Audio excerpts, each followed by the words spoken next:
안녕하세요. 디지털 제조교육 프로그램 강사 어유경입니다.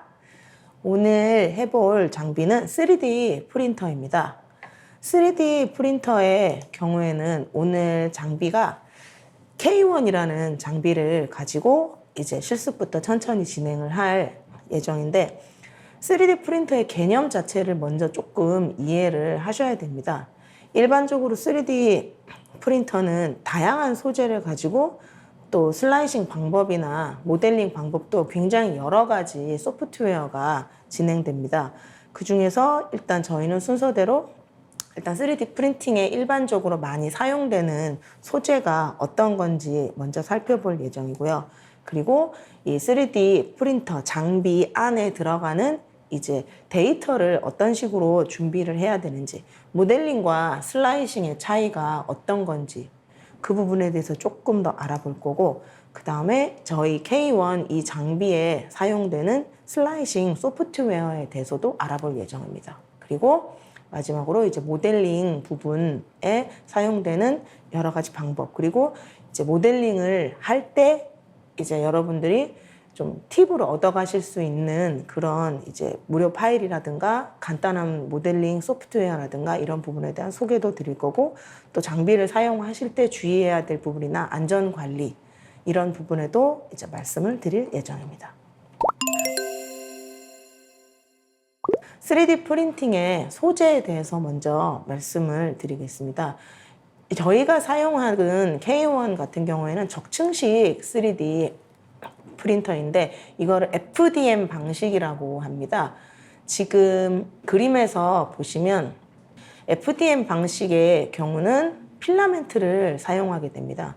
필라멘트는 가느다란 관을 통해서 보시면 지금 수평이 맞춰져 있는 이제 바닥이나 책상 위에 놓고 사용을 하는데, 요 그림 부분에 보시듯이 필라멘트가 옆에 감겨 있어요. 그럼 그거를 천천히 풀어가면서 노즐 부위의 온도가 올라가게 돼요. 그러면 필라멘트마다 사용되는 온도는 조금씩 다를 수 있습니다. 필라멘트 종류에 따라 다른데 지금 저희가 사용하고 있는 K1 같은 경우에는 한 200도 정도의 온도가 돼요. 그래서 노즐 부위가 굉장히 뜨겁습니다. 그래서 뜨거운 노즐 부분을 좀 조심해서 사용을 하셔야 되고요. 이렇게 아래에서부터 한 층 한 층 천천히 올라가는 적층식 방식이기 때문에 이럴 때는 많이 일어나는 현상이 이제 노즐이 막히는 현상이 많이 일어납니다. 그래서 이제 출력이 중간에 멈춘다거나 이런 일이 있고요. 또 필라멘트를 이제 끌어올리는 부분에서 이제 모터에 압력이 부족하거나 아니면 노즐의 이제 출력의 두께를 조정할 때 좀 굵게 나오게 한다든가 가늘게 나오게 한다든가 이런 부분에 조금 차이가 안 맞아서 또 출력이 멈추게 되는 경우도 있는데, 일반적으로 근데 가장 저렴한 재료를 사용하게 되고 또 장비 자체도 가장 대중적으로 많이 쓰이는 부분이 있기 때문에 FDM 방식의 3D 프린터가 가장 많이 쓰인다고 보시면 될 것 같습니다. 그래서 필라멘트를 사용하는 FDM 방식을 그림을 통해서 한번 살펴봤습니다. 그리고 SLA 방식이 있습니다. SLA 방식 같은 경우에는 그림에서 보시듯이 뭐 SLA 방식, DLP 방식 다 똑같습니다. 근데 이제 방식 자체는 이 레진이 있습니다. 그리고 빛을 레진 안에 투과를 해서 그 빛을 받은 부위가 굳어져서 천천히 만들어지는 이런 방식이라고 보시면 됩니다. 그래서 SLA 같은 경우에는 위에서 아래로 내려가고요. 그 다음에 DLP 같은 경우에선 아래에서 위로 가는 방식의 위아래냐 아래 위냐 이 차이인데 재료 자체는 거의 비슷한 방식이고, 레진 같은 경우에는 이제 FDM 방식의 필라멘트보다는 좀 가격이 많이 비쌉니다. 그리고 이제 냄새나 이런 부분도 문제가 되고, 또 이 레이저 빛이 새는 현상 이런 부분으로 조금 FDM하고 SLA 방식은 조금 차이가 있습니다. 그런데 표면이 같이 레이어 한 층 자체가 굉장히 얇기 때문에 약간 이제 표면이 좀 더 매끄럽다거나 아니면 조금 더 정교한 그런 프린팅을 할 때는 SLA 방식이나 DLP 방식의 3D 프린터를 사용을 하게 됩니다. 그 다음 SLS 방식이 있습니다. SLS는 이제 고체 분말을 사용하게 됩니다. 그림에 보시면은 이제 탱크 안에 분말이 가득 차 있는데 그 탱크가 위아래로 움직이게 되고 또 그 위에 보시면은 이제 파우더를 굳게 하는 이제 미러가 있습니다. 이 스캔이 왔다 갔다 좌우로 위아래로 움직이게 되고 이 레이저 광원이 빛을 쪼게 되는데 그럼 이 고체 분말 부위가 굳어지게 되는데 그 부위가 나중에 꺼내면은 이제 가루를 털어내게 되겠죠. 이렇게 분말을 털어내게 되면은 출력물이 나오는데 요즘에는 그렇게 많이 사용되지는 않습니다. 이제 분말 자체가 조금 이제 습기나 이런 부분이나 보관하기가 조금 어렵고 레이저 파워나 이런 부분도 조절하기가 어려워서 최근에는 그렇게 많이 사용되지는 않습니다. 그래서 대중적으로 많이 쓰이는 건 FDM 그리고 약간 정교한 3D 프린팅은 SLA 방식을 많이 쓴다라고 보시면 될 것 같습니다. 그러면 이제 필라멘트 소재 부분에 대해서 조금 말씀을 드릴 건데 가장 많이 사용하는 거는 이제 PLA 필라멘트입니다. 지금 그림에 보면 옥수수 그림이 있습니다. PLA 같은 경우에는 이제 옥수수 전분을 가지고 필라멘트를 만들게 되는데 이제 가장 안전하다라는 평가는 받고 있습니다. 그리고 이제 냄새가 없고 또 이제 온도가 고온이었다가 저온이었다가 하면서 온도 변화에 이 프린팅 출력물 자체의 수축이 적습니다. 그리고 유해 물질 발생이 적다. 이런 장점이 많고 가격 면에서도 장점이 많습니다. 단점으로는 이제 이 PLA로 만든 출력물은 나중에 서포트가 발생하게 되는데 이 서포트를 이제 떼어내는데 조금 어렵습니다. 그래서 표면이 거칠어서 후가공을 할 때 사포라든가 뭐 훈증이라든가 여러 가지 방식으로 매끄럽게 후가공을 하는 부분에 약간 조금 더 시간이 걸리는 단점이 있습니다. 근데 가격적인 부분으로 PLA를 가장 많이 사용한다고 보시면 됩니다. 그리고 또 FDM에 이제 ABS 소재가 있습니다. 그림에 보시면은 두 가지가 있죠. 약간 울퉁불퉁한 표면이 매끄럽지 않은 거는 이제 PLA입니다. 그리고 약간 매끄러운 부분이 있죠. 이 매끄러운 게 ABS 소재입니다. 같은 필라멘트여도 이제 ABS 소재 같은 경우에는 PLA보다 더 높은 온도에서 이제 녹습니다. 그래서 식어가면서 이런 매끄러운 형태를 나타내게 되거든요. 근데 이제 ABS 소재 같은 경우에는 PLA와는 다르게 이제 석유 추출물이 됩니다. 그래서 단단하기는 굉장히 단단해요. 우리가 일반적으로 사용하는 이런 뭐 책상이라든가 장난감 소재라든가 이런 거에 매끄러운 플라스틱 소재에 보면은 ABS가 많은데 굉장히 단단하고 광택이 있는 대신 이제 요 소재 같은 경우에는 이제 불이 붙거나 탔을 때 조금 유해한 연기라든가 냄새가 많이 납니다. 그리고 열을 가했을 때 쪼그라드는 수축이 좀 되게 많이 일어나게 됩니다. 그래서 보통은 FDM에서 가장 많이 사용하는 건 PLA랑 ABS인데 이제 그 출력물을 어디에 사용하느냐에 따라서 소재를 조금 골라서 사용하는 그런 경험을 조금 해보시는 게 좋을 것 같습니다.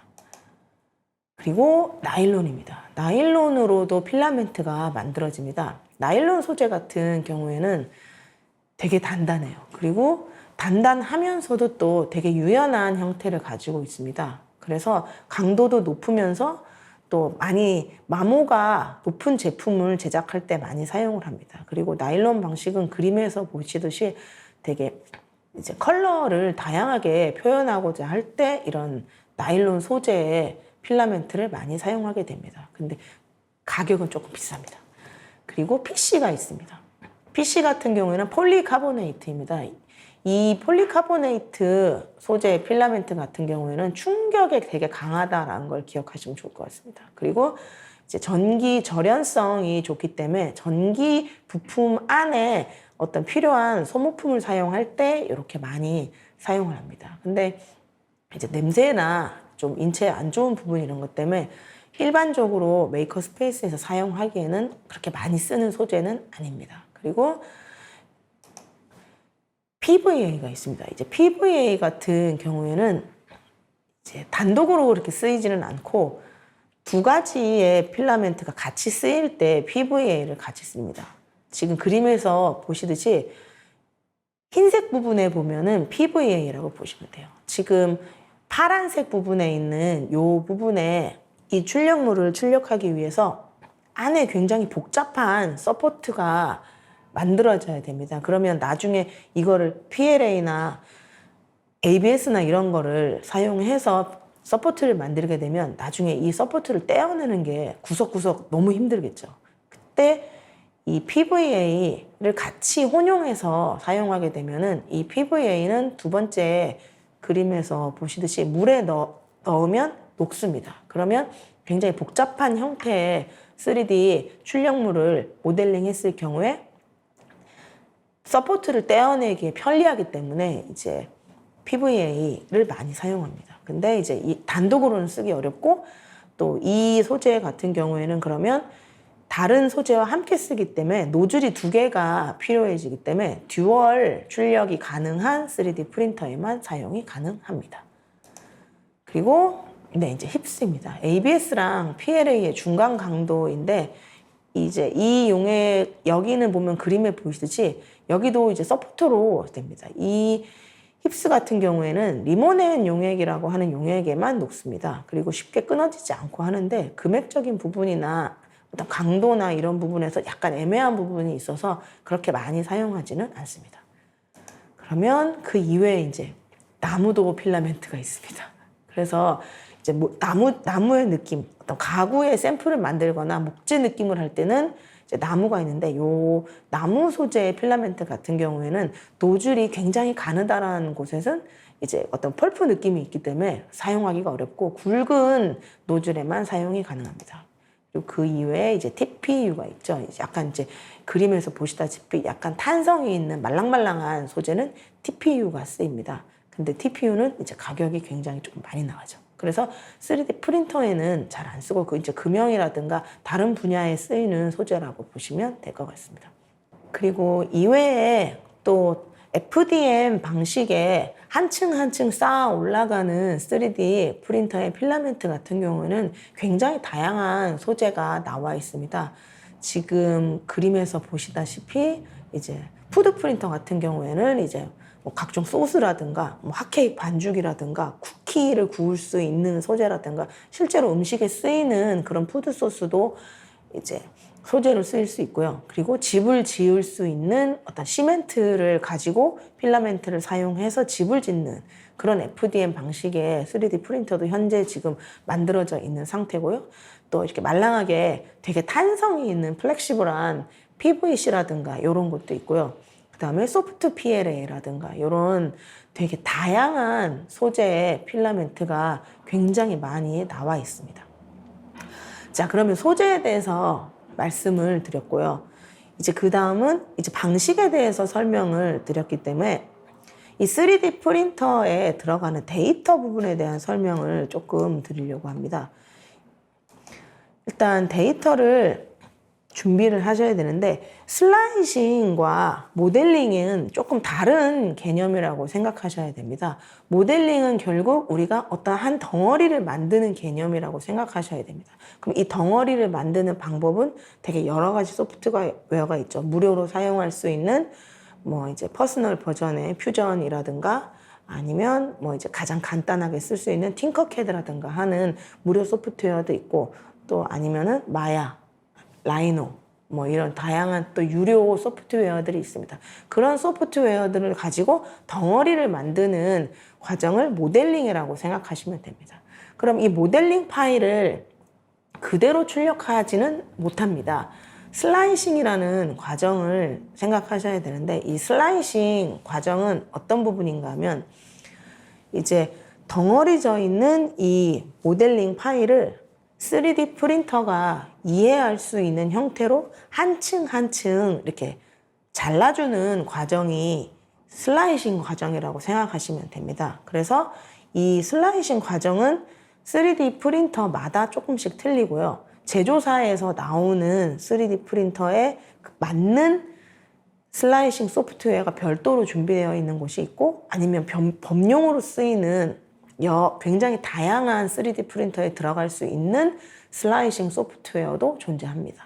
저희 K1 같은 경우에는 전용 슬라이싱 소프트웨어도 가능하고, 또 큐라라고 이제 범용으로 많이 쓰이는 소프트웨어도 가능합니다. 그러면 G코드 변환에 대해서 말씀을 드릴 건데, 일단 3D 프린터로 모델링을 했습니다. 그럼 이 모델링한 파일은 여러 가지 형태로 밖으로 내보내죠. 이제 임포트를 할 수 있는데, 가장 많이 쓰이는 파일 형식이 STL 파일이 되겠죠.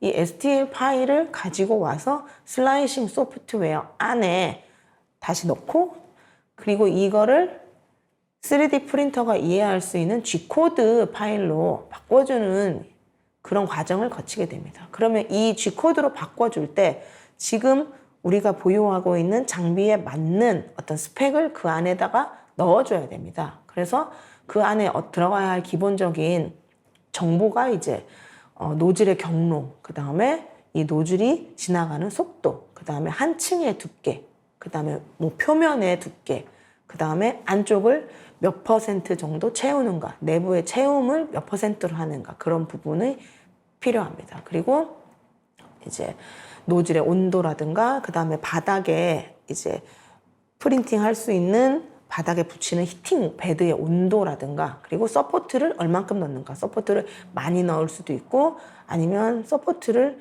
가능한 한 최소화해서 넣을 수도 있는 그런 부분이나 필라멘트 부분까지도 다 그 안에 G코드 정보 안에 넣어줘서 이제 내보낸 다음에 출력을 시작하는 게 맞습니다. 그래서 슬라이싱의 원리 부분을 한 번 더 말씀을 드리겠습니다. 이 슬라이싱의 원리 부분에는 아래에서부터 하나씩 한 층씩 올라가게 됩니다. 그러면 이게 한 층이 올라가게 되면 제일 바닥에 있는 1층을 생각했을 때 지금 요 4개의 그림을 한번 보시면은 가장 빠르게 이해가 되실 것 같습니다. 지금 첫 번째 그림 같은 경우에는 바닥에 아무런 보조물이 없습니다. 그러면 이런 경우에는 사실은 필라멘트 자체는 가장 작게 되겠죠. 근데 지금 이 그림 같은 경우에는 바닥면이 평평하죠. 근데 만약에 평평하지 않은 바닥면을 가지고 있는 경우에는, 이 바닥 보조물이 없는 경우에는 이제 출력이 1층, 2층, 3층 천천히 올라가면서 이제 무너지거나 문제가 될 수가 있습니다. 그래서 이렇게 바닥 보조물이 없는 경우는 바닥이 가장 평평한 상태의 그런 출력물에만 사용하실 수 있습니다.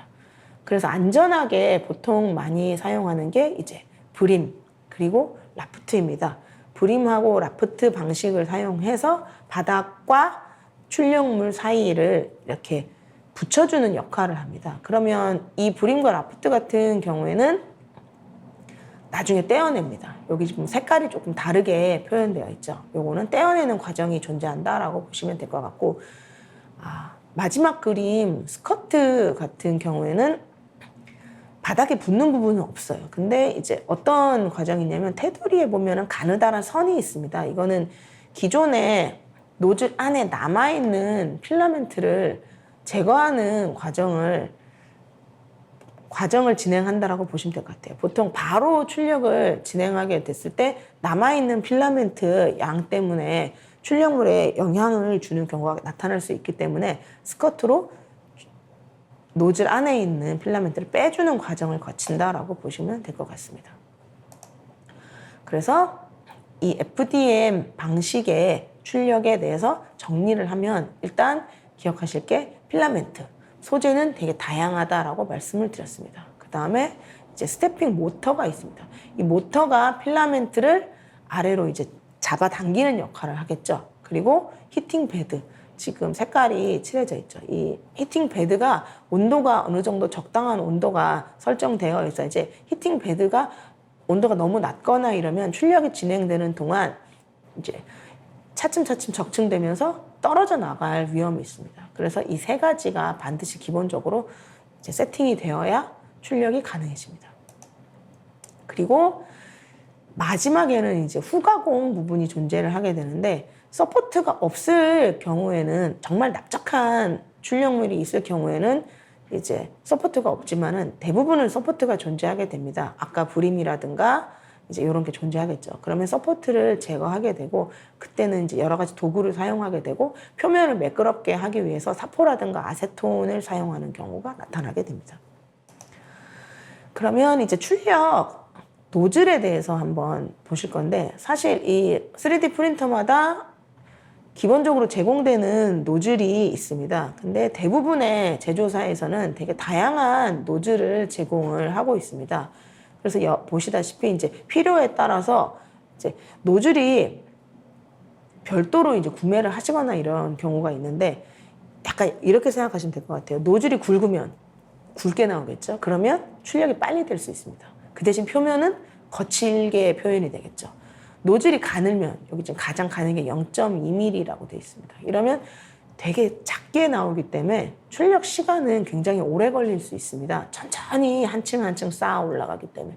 그렇지만 표면은 이제 굵은 노즐보다는 훨씬 좀 매끄럽게 표현될 수 있다라고 보시면 될 것 같습니다. 그리고 지금 온도가 표현되어 있는데, 대표적으로 가장 많이 쓰이는 PLA 같은 경우에는 190도에서 230도, 그리고 ABS의 경우에는 PLA보다 조금 높습니다. 215도에서 250도입니다. 여러분이 이제 3D 프린터를 사용하셨는데, 사실은 이 3D 프린터도 온도에 영향을 받습니다. 날씨가 굉장히 춥다, 이렇게 되면은 이제 실내 온도가 많이 낮게 되면은 실제로 이제 노즐에서 나오자마자 필라멘트가 식을 수 있습니다. 그런 경우에는 또 이제 너무 빨리 굳어서 형태가 좀 잘 안 잡히는 경우가 있을 수 있고, 아니면은 베드에서 빨리 떨어지게 되는 경우도 분리 현상이 일어날 수 있습니다. 그래서 날씨의 온도를 보고, 어제는 분명히 이 온도로 출력이 됐는데 오늘은 왜 출력이 안 될까? 날씨의 영향일 수 있습니다. 그래서 온도를 조금 또 다르게 설정을 해서 다시 출력을 시도해 보시는 것도 방법일 수 있습니다. 근데 이제 온도가 다르게 됐는데도 문제가 있다, 이럴 때는 또 노즐을 확인해 보시는 것도 방법입니다. 그리고 이제 내가 어떤 표면 처리를 굳이 매끄럽게 하지 않아도 된다, 근데 출력은 빨리 해야 된다, 이럴 때는 이제 노즐을 또 좀 굵은 걸로 바꿔보시는 것도 방법이고, 천천히 해도 상관없는데 표면이 약간 퀄리티가 있어야 된다, 좀 매끄러워야 된다, 이런 경우에는 또 노즐을 작은 걸로 교체를 해서 출력을 진행하시는 게 방법일 수 있습니다. 그래서 온도 부분이나 노즐이나 이런 부분을 조금 날씨나 아니면 출력물 상황과 시간을 보시고 판단을 하셔서 여러 번 출력을 해보시는 것도 방법입니다. 네. 그래서 이제 3D 프린팅의 전반적인 과정에 대해서 설명을 드렸고, 한 번 더 정리를 한번 해보겠습니다.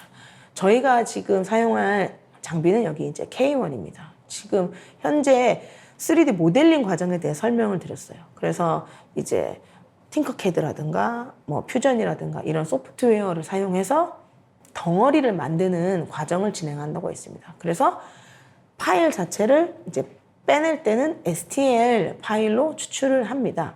그럼 그걸 그대로 3D 프린터에 들어갈 수는 없어요. 중간에 이제 한 층 한 층 슬라이싱 해주는 과정이 있습니다. 그래서 이 슬라이싱 해주는 프로그램이 이제 크리얼리티 프린트라는 이제 전용 소프트웨어를 사용을 하게 됩니다. 그래서 그 안에 베드의 온도, 그 다음에 뭐 서포트의 존재, 안에 내부 채움을 몇 % 정도 채울 것인가, 이런 다양한 설정들을 세팅을 맞춘 다음에 다시 이제 G코드 파일로 변환을 한 다음에 뭐 이제 블루투스가 되는 상황이면은 블루투스로 보낸다든가, 아니면 랜선을 사용해서 직접 연결을 한다든가, 아니면 가장 많이 사용하는 USB에 담아서 이제 3D 프린터에 넣어서 출력을 진행하는 경우가 대부분입니다. 네, 슬라이싱 소프트웨어 크리얼리티 프린트에 대한 설명을 드리겠습니다.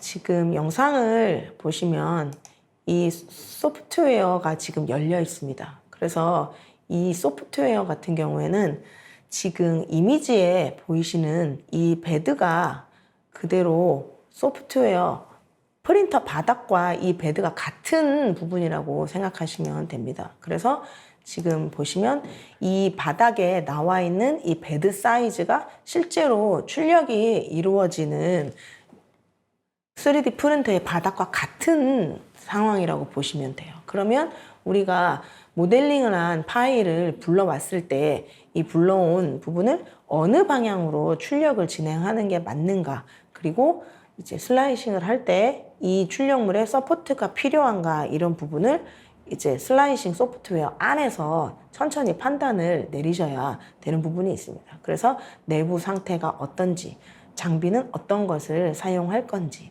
그리고 그 안에 다양한 설정들이 나타나면 지금 보시는 것처럼 이렇게 출력이 이루어지게 되고, 실제로 지금 나와 있는 이 출력물의 경우에는 이제 서포트가 가장 최소화되어 있는 상태이기 때문에 후가공을 할 필요가 거의 없는 상태의 3D 출력물을 가져오게 됩니다. 그리고 보시다시피 지금 히팅 베드가 플렉시블하기 때문에 이 안에서 이제 스커트 부분을 제외한 나머지 이제 파일만 그대로 출력물을 이제 떼어내게 되면은 출력이 완성되는 경우다라고 깔끔하게 떨어지죠. 그래서 이렇게 해서 완성되는 부분을 한번 영상을 통해서 빠르게 한번 살펴봤습니다. 그러면 이제 실제로 이제 이 필라멘트를 로딩을 하는 부분을 한번 살펴보겠습니다. 슬라이싱 소프트웨어가 실행이 되면은 보통은 이제 세팅을 가장 먼저 진행을 하게 되는데, 잊지 말아야 할 게 이 장비의 종류를 먼저 설정을 해 주셔야 되고 노즐을 맞춰 주셔야 됩니다. 그래서 영상에서 보시듯이 이제 장비 세팅이 가장 먼저 뜨는데 이 부분을 놓치게 되면은 출력 자체가 어렵습니다. 그리고 실제로 이 소프트웨어 같은 경우에는 다양한 3D 프린터랑 호환이 되는 소프트웨어이기 때문에 슬라이싱을 진행하기 전에 언제나 설정을 먼저 보시고, 그리고 이 파일 같은 경우에는 잠시 후에 저희가 직접 시연을 해볼 건데, 보시다시피 이제 여러 가지 사이즈라든가 안에 내부 조건을 많이 세팅을 바꿔가면서 출력을 진행하시는 게 맞습니다. 슬라이싱 소프트웨어에 대해서 이제 설명을 드리겠습니다. 지금 소프트웨어를 실행하면 이렇게 지금 베드가 보이실 겁니다. 이 베드가 보이는 이 부분 위에 출력이 진행이 그대로 된다라고 보시면 되고요. 이 소프트웨어를 사용할 때 마우스 사용에 대해서 일단 먼저 설명을 드리겠습니다. 마우스에는 일단 왼쪽 버튼이 있죠. 왼쪽은 이제 오브젝트를 선택할 때 쓰이는 게 맞습니다. 그리고 오른쪽 버튼 같은 경우에는 이제 상세 메뉴가 이렇게 나오게 되겠죠. 그리고 가운데 버튼도 있습니다. 휠을 좀 사용을 하셔야 되는데, 휠을 당겼다 밀었다 하면서 조금 가까이 멀리 이렇게 보실 수가 있고요. 그리고 또 하나 기억하셔야 될 게, 휠을 누른 채로 좌우 이동이 가능합니다. 휠을 누른 채로 좌우 이동 또는 위아래 이렇게 됩니다. 그래서 이제 보시면 마우스 오른쪽 버튼을 클릭한 상태에서 여러 가지 방향을 지금 보실 수가 있어요. 이렇게. 그럼 내가 어디에 있는지 모르겠다. 지금 이 상태에서는 지금 바닥인지 위인지 아래인지 전혀 알 수 없는 상태가 됐죠. 그럴 때는 위에 보면 큐브가 있습니다. 이 뷰포인트를 보시면서 내가 볼 수 있는 면을 큐브를 통해서 선택을 하실 수가 있어요. 면을 선택하실 수도 있고, 모서리를 선택하실 수도 있고, 포인트를 선택하실 수도 있어요.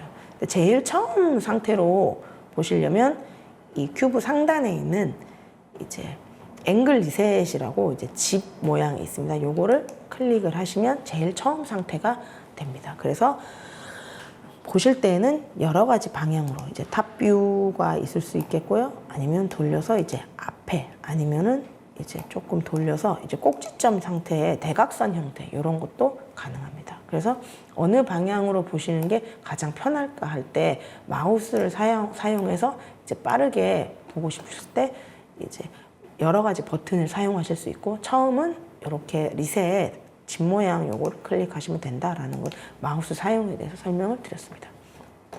그리고 이 소프트웨어 안에 이제 메뉴가 있는데, 일단 마우스를 가까이 가져가면 메뉴에 대한 설명이 뜨기 때문에 그런 부분은 천천히 이제 사용을 해보시면 되는데, 일단 첫 번째 보면은 이제 파일을 불러오기 위한 파일 부분이 있습니다. 이제 어떤 프로젝트를 열거나 저장을 하거나 다른 이름 저장을 하거나 할 때, 그리고 불러오거나 이제 내보내기를 할 때 요거를 많이 사용을 하게 됩니다. 그리고 실제로 이제 오픈, 그 다음에 이제 세이브, 그리고 이제 프레퍼런스 설정에 관한 부분가 있고, 이제 되돌리기와 이제 다시 앞으로 가는 이런 버튼도 있습니다. 그러면 두 번째 메뉴를 한번 살펴보시면, 두 번째 보면 프린터라는 메뉴가 있습니다. 이 프린터 부분은 이제 실제로 이제 프린터 메뉴를 선택을 하시게 되면은 프린터 종류를 선택을 하실 수가 있습니다. 삼각형 내려보면 이제 여러 가지 프린터가 이제 있는데 추가를 하실 수도 있고, 아니면 지금 저희가 세팅해 놓은 K1 이걸 그대로 사용하시면 됩니다. 그래서 K1 부분은 있었습니다. 그래서 창을 닫았고요.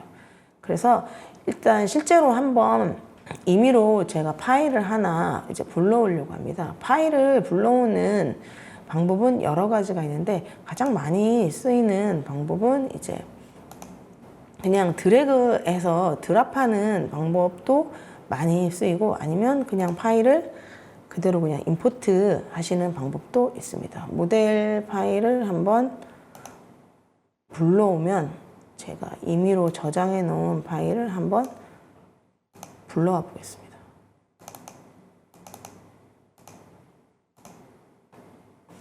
지금 코끼리 형태의 파일을 제가 임의로 한번 불러왔습니다. 지금 보시면 코끼리가 누워 있습니다. 마우스를 사용해서 여러 가지 방향으로 지금 돌려보고 있습니다. 실제로 지금 이 베드에 코끼리가 누워있는 형태를 취하게 되는데, 그러면 바닥면과 봤을 때 이렇게 정면으로 한번 보겠습니다. 이렇게 보면 바닥과 분명히 떨어져 있는 공간이 존재하게 됩니다. 그러면 이 FDM 3D 프린터 같은 경우에는 아래에서부터 위로 올라가는 형태를 취하게 되는데, 지금 현재 이 코끼리 같은 경우에는 어느 쪽 면으로 출력을 하는 게 가장 효과적일지 그 부분을 조금 생각을 하셔야 돼요. 그러면 지금 현재 이 파일 그대로 출력을 하게 되면 1층, 2층 올라가다가 무너지는 현상이 발생하게 됩니다. 그러면 무너지는 걸 방지하기 위해서 이제 서포트라고 지지대를 이제 만들어줘야 되는 부분이에요. 근데 이 서포트 부분도 그러면 서포트가 가장 적게 생성이 되는 형태가 어디가 맞을까를 한번 또 생각을 해주셔야 돼요. 그러면 이 모델링 파일 같은 경우에는 제가 한번 집 모양을 눌러서 리셋을 한번 하고, 보시면 방향을 돌리는 게 좋을 것 같습니다. 이 부분에 이제 그럼 위에 있는 이제 이 파일을 선택을 하면 활성화되는 메뉴들이 주르륵 있습니다. 그래서 이 활성화되는 메뉴들을 하나씩 한번 살펴보게 되면, 첫 번째 같은 경우에는 이제 무브, 이제 움직임이 가능해집니다. 선택을 하게 되면은 실제로 창이 뜨면서 XYZ가 있죠. X는 가로, Y는 세로, Z는 이제 높이에 관한 부분을 하게 되죠. 이 안에 지금 실제로 값을 입력을 해서 넣으셔도 되고요. 아니면 여기 보면 X가 빨간색으로 표현되어 있습니다. Y는 초록색, 그 다음에 Z축은 파란색입니다. 이 부분을 움직여서 임의로 조정을 하실 수 있습니다. 화살표를 그러면 X축 방향이 있는 빨간색에 놔보면 색깔이 변합니다. 그러면 이쪽 방향으로 당기면 X축으로 지금 이동이 좌우가 가능하겠죠. 그러면 지금 X축 박스 안에 있는 숫자가 변하고 있는 게 보이실 거예요. 오케이. 그죠? 그러면 살짝 돌려서 초록색 화살표를 한번 만져보겠습니다. 그러면 Y축 부분에 지금 변화가 생기는 걸 보실 수 있습니다. Y축 부분에 이동이 가능합니다. 그래서 저희가 출력을 진행할 때 임의로 저희가 이 화살표를 움직여서 이쪽에다 출력을 해야 되겠다라고 생각하셔야 되고, 아니면 정확한 위치에다 출력을 해야겠다라고 판단이 섰을 때는 이제 직접 이 좌표값을 X나 Y나 Z에다가 넣어서 가능도 합니다. 그리고 Z축이 이제 파란색이죠. 한번 파란색으로 마우스를 가까이 가면 색깔이 변하죠. 위아래로 이렇게도 가능합니다. 그러면 이 경우에는 그러면 Z축이 예를 들어서 Z축 같은 경우에는 조금 조심해서 보셔야 되는 게 눈으로 봤을 때랑 상당히 다를 수 있습니다. 내가 눈으로 봤을 때는 바닥면에 딱 붙어 있을 수 있지만 실제로는 정말 미세한 틈이 있을 수 있습니다. 그래서 Z축 같은 경우에는 뭐 0으로 바닥과 딱 맞춰서 붙여주시는 작업을 해주시는 게 사실은 좋고, 이 소프트웨어 같은 경우에는 사실 여기 보면 바텀이라고 바닥에 붙이는 작업을 진행을 하실 수가 있습니다. 그래서 바텀이라는 바닥에 딱 클릭을 하면 바닥에 붙겠죠. 실제로 그러면 저희가 Z축을 위로 올렸을 때 지금 Z축을 저희가 임의로 한번 30이라고 넣어보겠습니다. 그러면 바닥에서 30이 떨어졌죠.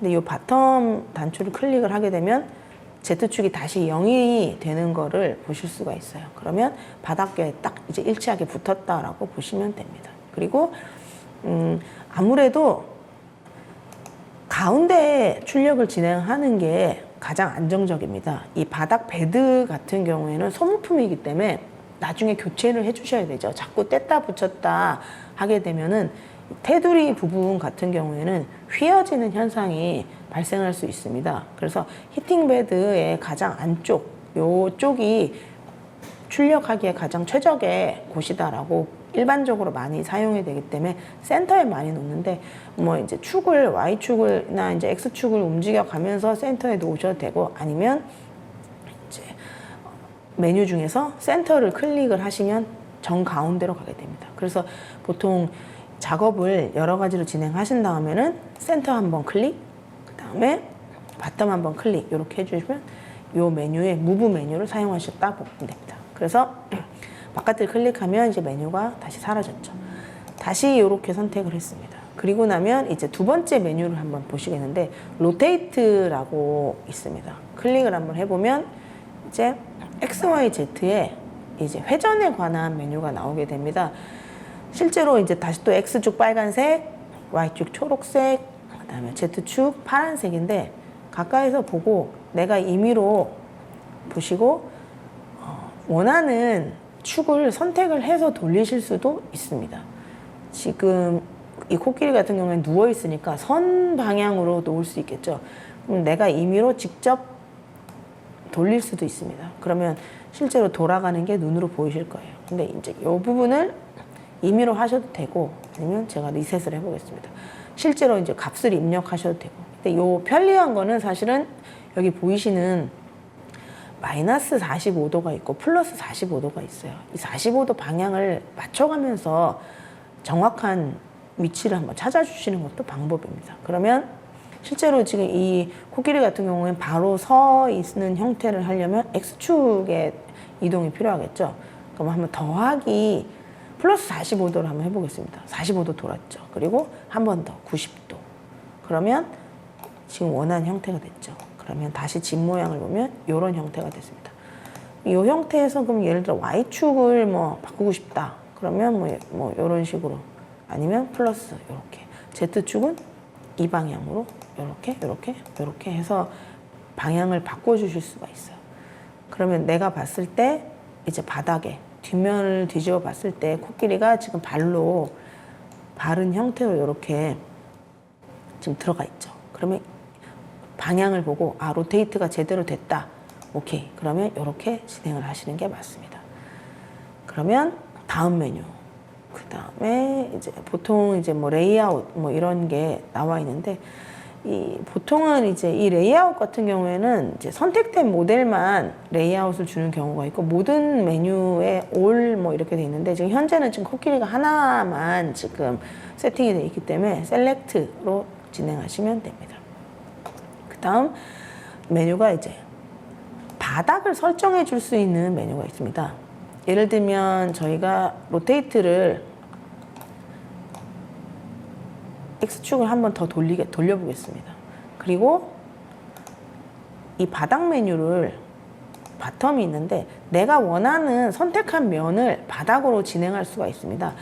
이 바닥면을 선택을 하게 되면 마우스를 가까이 가져가면 색깔이 변하게 됩니다. 그러면 내가 선택을 한 면 있죠. 이 면이 나는 이 면을 바닥으로 하고 싶다. 그럼 이 면을 한번 바닥으로 하면 어떻게 됩니까? 지금 내가 선택했던 면이 바닥에 딱 달라붙게 돼요. 그럼 이 방향의 출력이 가능하겠구나 라고 생각을 하시면 돼요. 아니면 나는 이 발바닥 부분을 바닥으로 두겠다라고 하면 마우스를 가까이 가져갔을 때 색깔이 노란색으로 변했습니다. 그럼 이 부분을 클릭하면 이 부분이 이제 바닥으로 가는 형태를 해서 이제 빠르게 내가 바닥 부분에 슬라이싱, 결국은 이 슬라이싱 소프트웨어에서는 가장 1층에 해당하는 가장 아랫면에 있는 레이어가 가장 중요하기 때문에 빠르게 바닥을 선택할 때 이 메뉴를 사용하실 수 있습니다. 네. 그리고 다음 메뉴 있습니다. 이제 스케일. 스케일은 지금 처음에 모델링의 파일을 불러왔을 때 사이즈를 보시면 처음에 선택을 했을 때는 지금 어떻습니까? X가 지금 위로 39.33mm입니다. Y로는 35.04, Z축으로는 34.9예요. 굉장히 자그마하죠. 근데 이걸 다시 한번 모델링을 해서 뭐 크게 만들거나 아니면 나는 이 코끼리를 조그맣게 뽑고 싶어요. 정말 작게 뽑고 싶어요. 그러면 다시 모델링을 해야 되나? 그런 기능은 아닙니다. 이 스케일 기능이 있으면 소프트웨어를 통해서 이 코끼리를 크게도 작게도 여러 가지로 진행을 하실 수가 있어요. 일단은 복사를 하나, 이 클론 메뉴로 복사를 일단 제가 한 3개 정도 해보겠습니다. 그러면 복사를 한 다음에 이제 하나는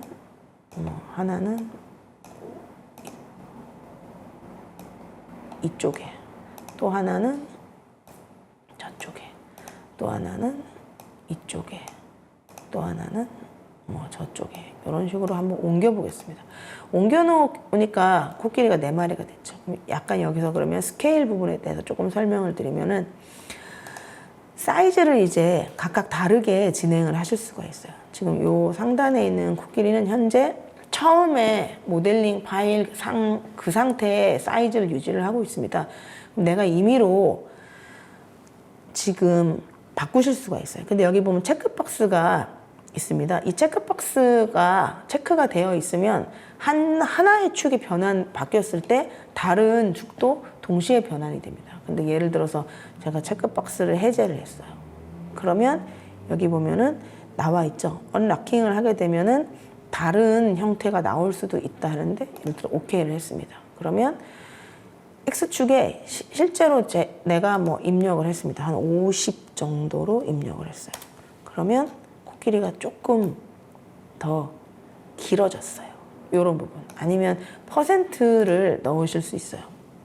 옆칸에 보면 150%로 한번 넣어보겠습니다. 그러면 점점 길어지죠, 코끼리가. 이런 식으로 조금씩 바뀔 수가 있어요. 아니면 리셋을 통해서 처음 상태로 다시 바꾸시고 퍼센트를 나는 정확하게 2배를 만들겠다. 그러면 이 부분에서 이제 200%라고 하면 얘는 200 되겠죠. 그러면 얘가 같이 또 없어져요. 리셋되고. 이런 식으로 스케일을 통해서 조금씩 작게 만드실 수 있어요. 아니면 여기 있는 요렇게 축에 있는 요 형태를 가지고 조금 더 작게 이런 식으로 하나는 크게 하나는 작게 얘는 정말 커지겠네요. 요렇게 크게 작게 여러 가지 형태로 만드실 수가 있습니다. 그래서 내가 원하는 사이즈가 다양하게 출력이 가능하다. 그 메뉴는 스케일 메뉴로 가능하다라고 보시면 될 것 같습니다. 그래서 여러 가지 스케일을 두고 정리는 마지막에 이제 무브 메뉴를 가지고 정리를 하시면 좋을 것 같습니다. 그러면 스케일 메뉴 다음에 이제 미러라고 있습니다. 이 미러 메뉴를 사용하게 되면은 일단 선택을 하게 되면 또 화살표가 나오게 됩니다. 빨간색 또 있죠. X축. 그럼 요 빨간색 메뉴를 한번 하면 요 방향으로 이제 그대로 뭐 다시 또 뭐 이 방향으로 요런 미러 메뉴도 이제 무브 메뉴를 하거나 로테이트를 하거나 할 때 빠르게 하고 싶을 때는 이 방향만 선택해주면 그 방향으로 이동된다라고 보시면 될 것 같습니다. 그리고 방금 전에 설명드렸던 이제 클론, 복제를 얼만큼 할 것인가 그 부분도 나와 있습니다. 그리고 이제 할로우는 이제 표면입니다. 이제 이 할로우 같은 경우에는 두께를 말씀을 드리는 겁니다. 이 표면, 예를 들어서 이제 이 안을 가득 다 채우게 되면 100%가 되겠죠. 그리고 두께가 굉장히 두꺼우면 단단하기는 하지만 실제로 출력이 되는 시간이 굉장히 길어지게 됩니다. 그래서 보통은 표면을 몇 미리를 하는가 그 부분인데 일반적으로 이제 2mm를 많이 설정을 해 놓는데 근데 이게 예를 들어서 뭐 압력을 받는 위치에 놓여 있다거나 뭐 예를 들어 뭐 가구의 다리라든가 이런 부분이 있을 때는 표면이 좀 더 두꺼워야 된다. 아니면 후처리를 많이 해야 되는 상황이다. 표면을 많이 깎아내야 되는 상황이다. 이럴 때는 이제 이 두께를 조금 더 올리셔도 무방합니다. 그리고 나머지 메뉴들은 그렇게 많이 사용하지는 않기 때문에 일단 넘어가겠습니다. 그러면 지금 총 4개가 되는데 파일을 없애는 거는 그냥 우클릭을 하셔서 딜리트 모델 하셔도 되고 아니면 그냥 마우스로 클릭을 한 상태에서 키보드에 딜리트 메뉴를 선택하시면 가능합니다. 그래서 제일 큰 것만 한번 남겨놓겠습니다. 그래서 마지막에 얘를 출력을 할 건데 이제 무브에 보면은 마지막에 항상 해주실 게 가능하면 센터로 그리고 가능하면 바텀을 한번 선택을 해주시면 좋습니다. 그러면 집 모양을 보고 그리고 탑뷰를 한번 보겠습니다. 가운데에 지금 코끼리가 정확하게 올라와 있는 게 보이실 거예요. 그럼 여기서 이제 한 층 한 층 잘라주는 걸 할 건데 이 슬라이싱을 할 메뉴는 밑에 그냥 슬라이스 플랫 뭐 이렇게 나와 있는데 이걸 진행하기 전에 이 약간 조금 개념적인 설명을 조금 더 드리면 자 일단 출력에 지금 어느 정도 세팅이 다 되고 나면 지금 현재 이 상태로 출력을 되지는 않습니다. 1층부터 이제 차례차례 레이어를 나눠주는 이제 슬라이싱 작업이 진행이 돼야 됩니다. 그래서 이 슬라이싱 작업을 조금 진행하는 방법은 사실은 쉽습니다. 여기 보이시면 아래에 보면 슬라이스 메뉴가 있습니다. 요거를 클릭을 하게 되면 위쪽에 이제 초록색 막대 바가 지나가게 되고 이 과정이 슬라이싱이 다 된 상태입니다. 그러면 창이 뜹니다. G코드의 프리뷰가 나오죠. G코드가 떴다는 거는 지금 얘가 한 층 한 층 다 레이어가 나눠져 있다라는 신호입니다. 그래서 보시면은 지금 색깔이 나와 있는데 노란색도 있고 오렌지색도 있고 뭐 파란색도 있고 여러 가지가 있습니다. 그러면 이 옆쪽에 보면은 게이지 바가 있는데 게이지 바를 제가 한번 위에서부터 보시기 편하게 살짝 내려보면서 보시면 될 것 같아요. 지금 가장 바깥쪽은 오렌지색으로 표시가 되어 있습니다. 이 오렌지색이 이제 가장 바깥 벽이 되는 겁니다. 그리고 실제로 이렇게 살짝 내려보겠습니다. 그리고 가까이 한번 가보겠습니다. 가까이 가보게 되면 오렌지색은 가장 바깥 벽이 되고 보시면 한 겹이에요. 그죠? 그리고 노란색으로 지금 표현되어 있는 곳이 보면 안쪽 벽입니다. 한 겹으로 표시가 되어 있었어요. 아까 저희가 메뉴에서 표면을 지금 2겹으로 해놨었죠. 0.2mm. 그죠? 그래서 표시가 되어 있고 안쪽에 지금 빨간색으로 표시되어 있는 거는 지금 내부 채움 상태입니다. 그래서 이 내부 채움 상태를 약간 빡빡하게 채워놓지 않은 상태가 되고요. 그래서 이제 안에 천천히 내려보면 한번 보겠습니다. 빠르게 보시면 이 코끼리의 게이지를 위에서부터 아래로 다시 한번 내려보면 천천히 내려가면서 안에 내부 채움이 보이게 되고 마지막에 발, 바닥까지 해서 이런 형태가 됩니다. 그래서 첫 번째 레이어부터 천천히 출력 자체는 이런 식으로 진행이 된다라고 보시면 됩니다. 그러면 실제로 이게 가장 기본적으로 장비 자체에 세팅이 되어 있는 출력 형태이지만 이 체움과 표면이나 이런 거는 원하시는 대로 이제 세팅을 바꿀 수가 있습니다. 기본적인 세팅으로 일단 출력을 하기 전에 그러면 이제 하나 또 문제가 되는 부분을 설명을 드릴 건데 서포트 부분을 설명을 드릴 거예요. 지금 이 코끼리 같은 경우엔 지금 코 아래쪽과 코끼리 다리 사이 쪽에 이렇게 빈 공간이 있습니다. 이쪽 부분에 그리고 코끼리 귀 아래쪽에 보면은 이제 약간 파란색으로 표현되는 곳이 있어요. 이런 부분은 이제 허공에 떠 있는 부분이죠. 공중에 떠 있는 부분은 필라멘트가 허공에 뿌릴 수가 없기 때문에 이런 부분에는 이제 서포트가 필요해지게 됩니다. 그러면 이제 서포트를 실제로 만들어줘야 되는데 이 메뉴, 서포트 메뉴는 메뉴에 보시면 서포트라고 있습니다. 서포트 메뉴를 한번 선택을 해보겠습니다.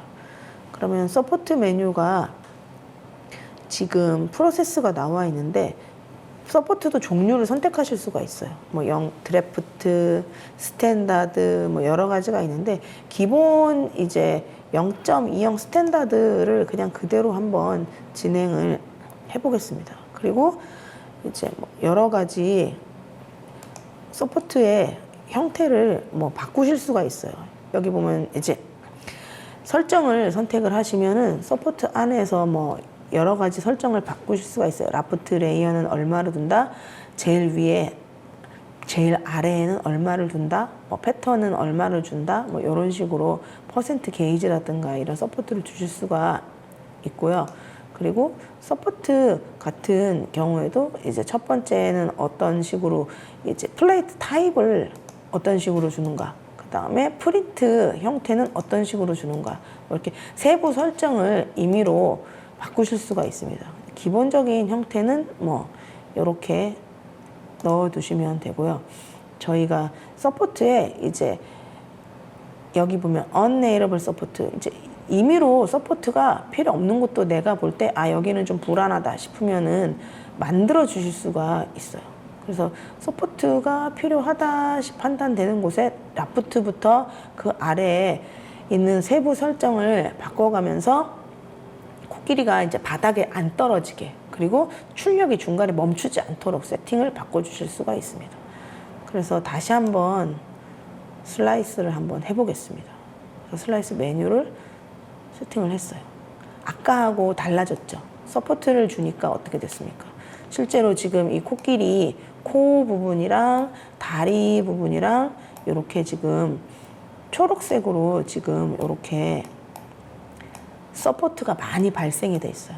근데 가까이에서 한번 살펴보겠습니다. 가까이에서 보시면 이 서포트 자체도 되게 얇은 층으로 이루어져 있습니다. 그래서 떼어낼 때 만약에 이 서포트 자체가 굉장히 굵은 하나의 조형물이었으면 떼어낼 때 이제 출력물한테 영향을 줄 수 있고, 또 이제 떼어낼 때 표면이 문제가 될 수 있기 때문에 되게 좀 성글게, 더 가까이서 보면 되게 성글게 되어 있어요. 그래서 떼어내기 좋게 되어 있어요. 그래서 아까 봤던 이 파란색 부분 아래에 보면은 다 서포트가 생성이 되어 있는 걸 보실 수가 있습니다. 그러면 한 번 더 요 레이어 게이지를 살펴보면 내려갔을 때 바닥면이 아까 처음과는 다르죠. 처음에는 서포트가 없는 상태의 바닥면이 있었는데 지금은 내려보면 바닥에 상당히 많은 서포트가, 탑뷰로 한번 보겠습니다. 상당히 많은 서포트가 지금 발생이 됐어요. 그러면 이렇게 많은 서포트가 생기면 그만큼 출력 시간은 길어집니다. 출력 시간은 길어지고 소재의 이제 로스라 그러죠. 이제 이 서포트는 떼어내서 버리는 부분이기 때문에 이제 약간 소재의 낭비나 이런 게 될 수 있어요. 그렇지만 이제 출력이 실패하는 것보다는 이제 처음에 서포트를 만들어 둠으로써 출력을 잘 되게 하는 게 오히려 나을 수도 있습니다. 그래서 이런 예가 있을 수 있어요. 이제 필라멘트 자체가 조금밖에 없다, 남은 게 없다, 이럴 때는 조금 서포트를 약간 더 빈도를 좀 작게 해서 만드실 수도 있고요. 아니면 나는 정말 이번에 완벽하게 하나 나와야 돼, 필라멘트 자체가 딱 하나 나올 분량밖에 없기 때문에 제출력이 어렵다, 이런 경우에는 오히려 서포트를 더 튼튼하게 해서 이제 필라멘트가 부족하지 않게 나중에 다시 제출력이 안 되게 하는 방법도 있습니다. 그래서 이렇게 해서 프리뷰까지 살펴봤습니다. 그래서 서포트에 대한 개념도 이제 이해가 되셨으리라고 봅니다. 그러면 이제 다 된 겁니다. 실제로 그러면 이 메뉴로 이제 이 안에서 이제 스케일을 조정한다거나 이런 부분이 진행이 됐고요. 미리 보기를 통해서 이제 G코드가 어떻게 지금 생성이 되었는지, 안에 내부 체험이 어떤지 살펴봤습니다. 그 다음에 세 번째 메뉴, 이제 디바이스 메뉴로 나가게 됩니다. 디바이스 같은 경우에는 뭐 이제 디바이스 안에 이제 연결이 되어 있는 경우인데, 저희 같은 경우에는 지금 USB에다가 세팅을 할 예정이기 때문에 그냥 이 상태에서 이 파일을 USB에 담을 수 있는 형태로 내보내기를 하는 게 맞습니다. 그래서 여기 보면 이제 오픈 프로젝트, 그 다음에 세이브 프로젝트 파일, 이런데 기억하실 게, 지금 내보내기를 하실 때, 예를 들어 엑스포트 하실 때 모델 파일로 나가는가 아니면 STL 파일로 나가는가, 이 부분을 조금 생각을 해서 나면 돼. 지금 STL 파일로 여기 보면 제가 임의로 요거를 SAMPLE 샘플 1번이라고 한번 바탕 화면에 저장을 해 보겠습니다. 그렇게 해서 오케이, 그럼 저장이 됐죠. 그러면 실제로 지금 샘플 파일이 바탕화면에 하나 생성이 되어 있습니다. 그리고 이 파일을 또 한번 엑스포트 할 때 프리셋 컴피그로 한번 내보내 보겠습니다. 그러면 이거는 파일이 무슨 압축된 파일로 되게 됩니다. 그리고 이것도 SAMPLE 1이라고 다시 한번 저장을 해 보겠습니다. 그러면 바탕화면에 두 개의 파일이 생성이 됩니다. 그냥 샘플 파일 이렇게 나와 있는 게 있고, 이렇게 압축되어 있는 파일로 나와 있는 경우도 있습니다. 그래서 이제 어떤 시기에 출력을 진행할 것인가에 따라서 파일을 사실은 두 가지를 다 저장을 해서 USB에 보관을 하시기를 추천을 드립니다. 그래서 속성을 한번 살펴보면, 지금 STL 파일이죠. STL 파일 경우에는 모델링 파일입니다. 이 파일은 다시 수정이 가능해지고요. 지금 이 샘플 파일 같은 경우에는 제가 한번 압축을 풀어 보겠습니다. 압축을 풀어 보게 되면 이 안에 여기 보면은 파일들로 지금 들어 있습니다. 이 파일들로 들어가는 거는 다시 이 모델링 소프트웨어 안에 불러와서 편집이 가능하다라고 생각을 하시면 될 것 같습니다. 그래서 필요에 맞는 형태로 엑스포트 하시면 됩니다. 그리고 이 소프트웨어 같은 경우에는 이제 와이파이가 블루투스가 되어 있는 환경이면은 블루투스를 통해서 바로 3D 프린터로 파일을 전송해서 출력을 진행하시는 것도 가능합니다. 네, 모델링과 슬라이싱은 다른 부분이 있다라고 설명을 드렸습니다. 슬라이싱 소프트웨어는 저희가 지금까지 사용을 해봤고요. 이 모델링 부분에 대해서 말씀을 조금 드리면, 모델링 소프트웨어는 되게 다양한 게 있습니다. 그 중에서도 이제 무료로 사용할 수 있는 부분이 많은데, 기존에 모델링 되어 있는 파일들을 여러분이 받아서 또 가공을 하실 수가 있어요. 그 부분에 대한 팁을 먼저 알려드리려고 일단 제가 구글 창을 열었고요. 구글 창에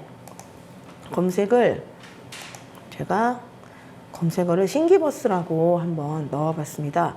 신기버스라고 검색어를 넣으시면 네, 여러 가지 창이 있죠. 그 중에 이제 디지털 디자인 이 부분, 요 신기버스 사이트를 한번 제가 들어가 보겠습니다.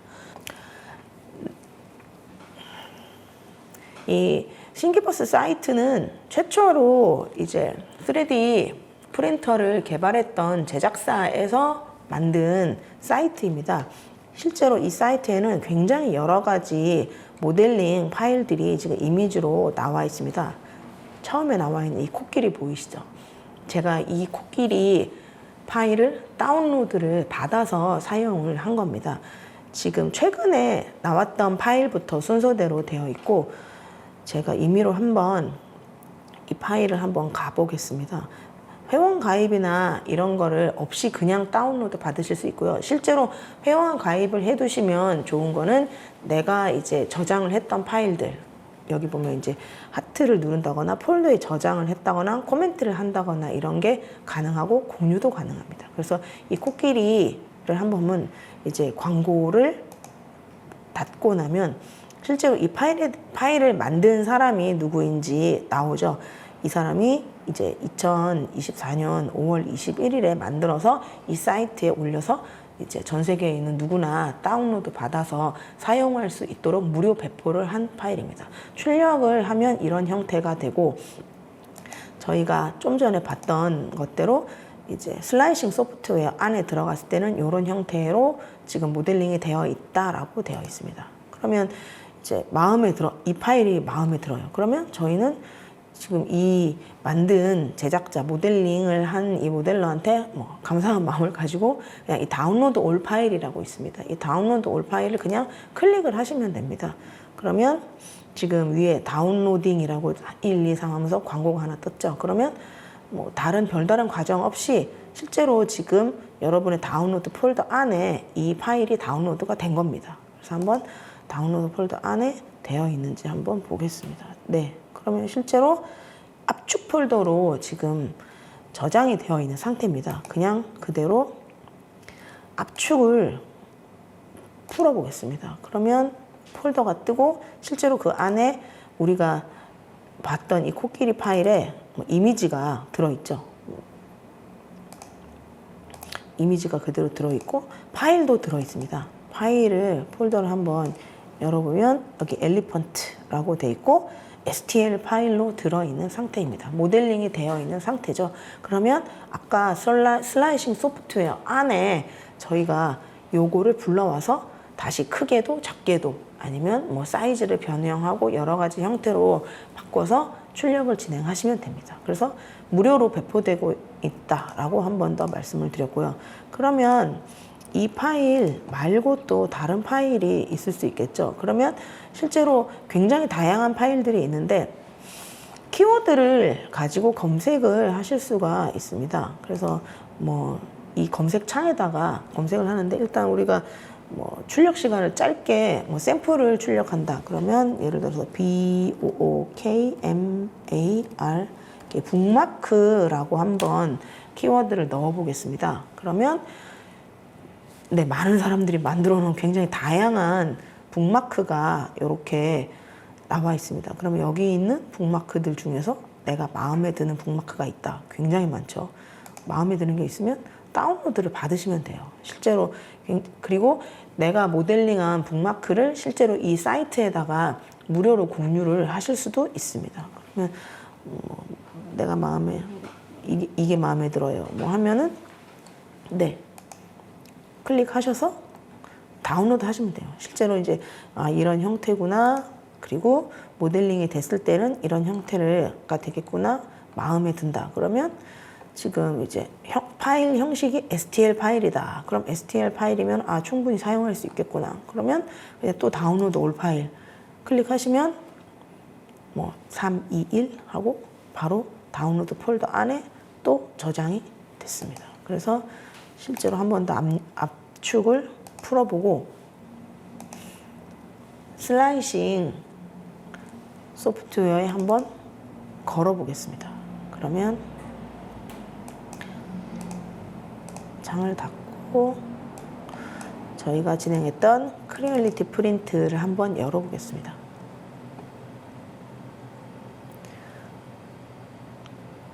소프트웨어를 설치하고 파일을 열면 그대로 있죠.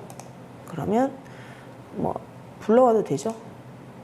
임포트 모델 파일을 가져오는데 아까 다운로드 폴더 안에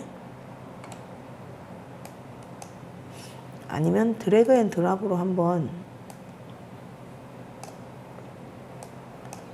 당겨 보겠습니다. 파일 그대로 드래그해서 드랍 해 보겠습니다. 그러면 그대로 가져와졌죠. 그러면 아까 이미지에서 봤던 이 북마크를 그대로 가져오게 돼요. 이 북마크 같은 경우에는 두께가 굉장히 얇으네요. 얇기 때문에 이런 경우에는 굳이 이제 북마크를 한 이유가 서포트가 없어도 출력이 가능할 것 같습니다. 그러면 이런 경우에는 그냥 바로 그냥 슬라이스를 눌렀습니다. 그러면 레이어가 없어요. 이 경우는 거의 레이어가 많지 않습니다. 그래서 뭐 한 층이네요. 한 겹이에요. 그래서 출력 시간 자체는 금방 출력이 될 것 같습니다. 그래서 실제로 봤을 때 여기 프린팅 타임이 나와 있죠. 1분 37초가 되겠습니다. 그리고 이제 필라멘트 사용량은 0.49g 정도 사용한다라고 해서 빠르게 프린팅이 가능할 때 이 베드가 잘 탈착이 가능한지 그리고 레벨링이 잘 되어 있는지 확인할 때 이렇게 얇은 걸 한번 출력을 해서 사용하는 것도 가능합니다. 그렇게 해서 실제로 여러분이 사용하실 수 있는 여러 가지 무료 모델링 파일들이 있는 사이트가 있어서 소개를 해드렸고요. 이런 신기버스 사이트 이외에도 되게 다양한 사이트가 존재합니다. 무료 사이트들도 많고 그리고 이제 서로 공유할 수 있는 공유 사이트들도 있습니다. 그러면 파일들 중에 보면 되게 유명한 파일들도 있어요. 지금 여기 보이시는 용 같은 경우에는 굉장히 인기가 많아서 작년 한 해, 한 몇 년 동안 굉장히 많은 사람들이 출력을 했는데 그렇게 한 이유가 여기 영상 잠깐 보시면은 하나의 한 덩어리로 그대로 출력이 되거든요. 그래서 뭐 나일론이라든가 아니면 되게 조금 광택이 있는 필라멘트를 사용하게 되면은 되게 예쁘게 잘 나오는데 무료로 출력이 가능하니까 되게 많은 사람들이 이제 요거를 다운로드를 받았다는 걸 보실 수가 있어요. 그러면 사이트를 안내를 해드렸고 그 다음에 또 진행을 해야 되는 게 그러면 실제로 이제 우리가 이제 모델링을 진행할 때 가장 이제 많이 쓰이는 소프트웨어 중에 하나인 이제 오토데스크사의 퓨전 소프트웨어를 이제 진행을 할 건데 이 퓨전 소프트웨어 같은 경우에는 이제 여러분들께서 오토데스크사 홈페이지를 검색을 하시면 됩니다. 그래서 이제 오토데스크사 홈페이지에 회원 가입을 하시면 돼요.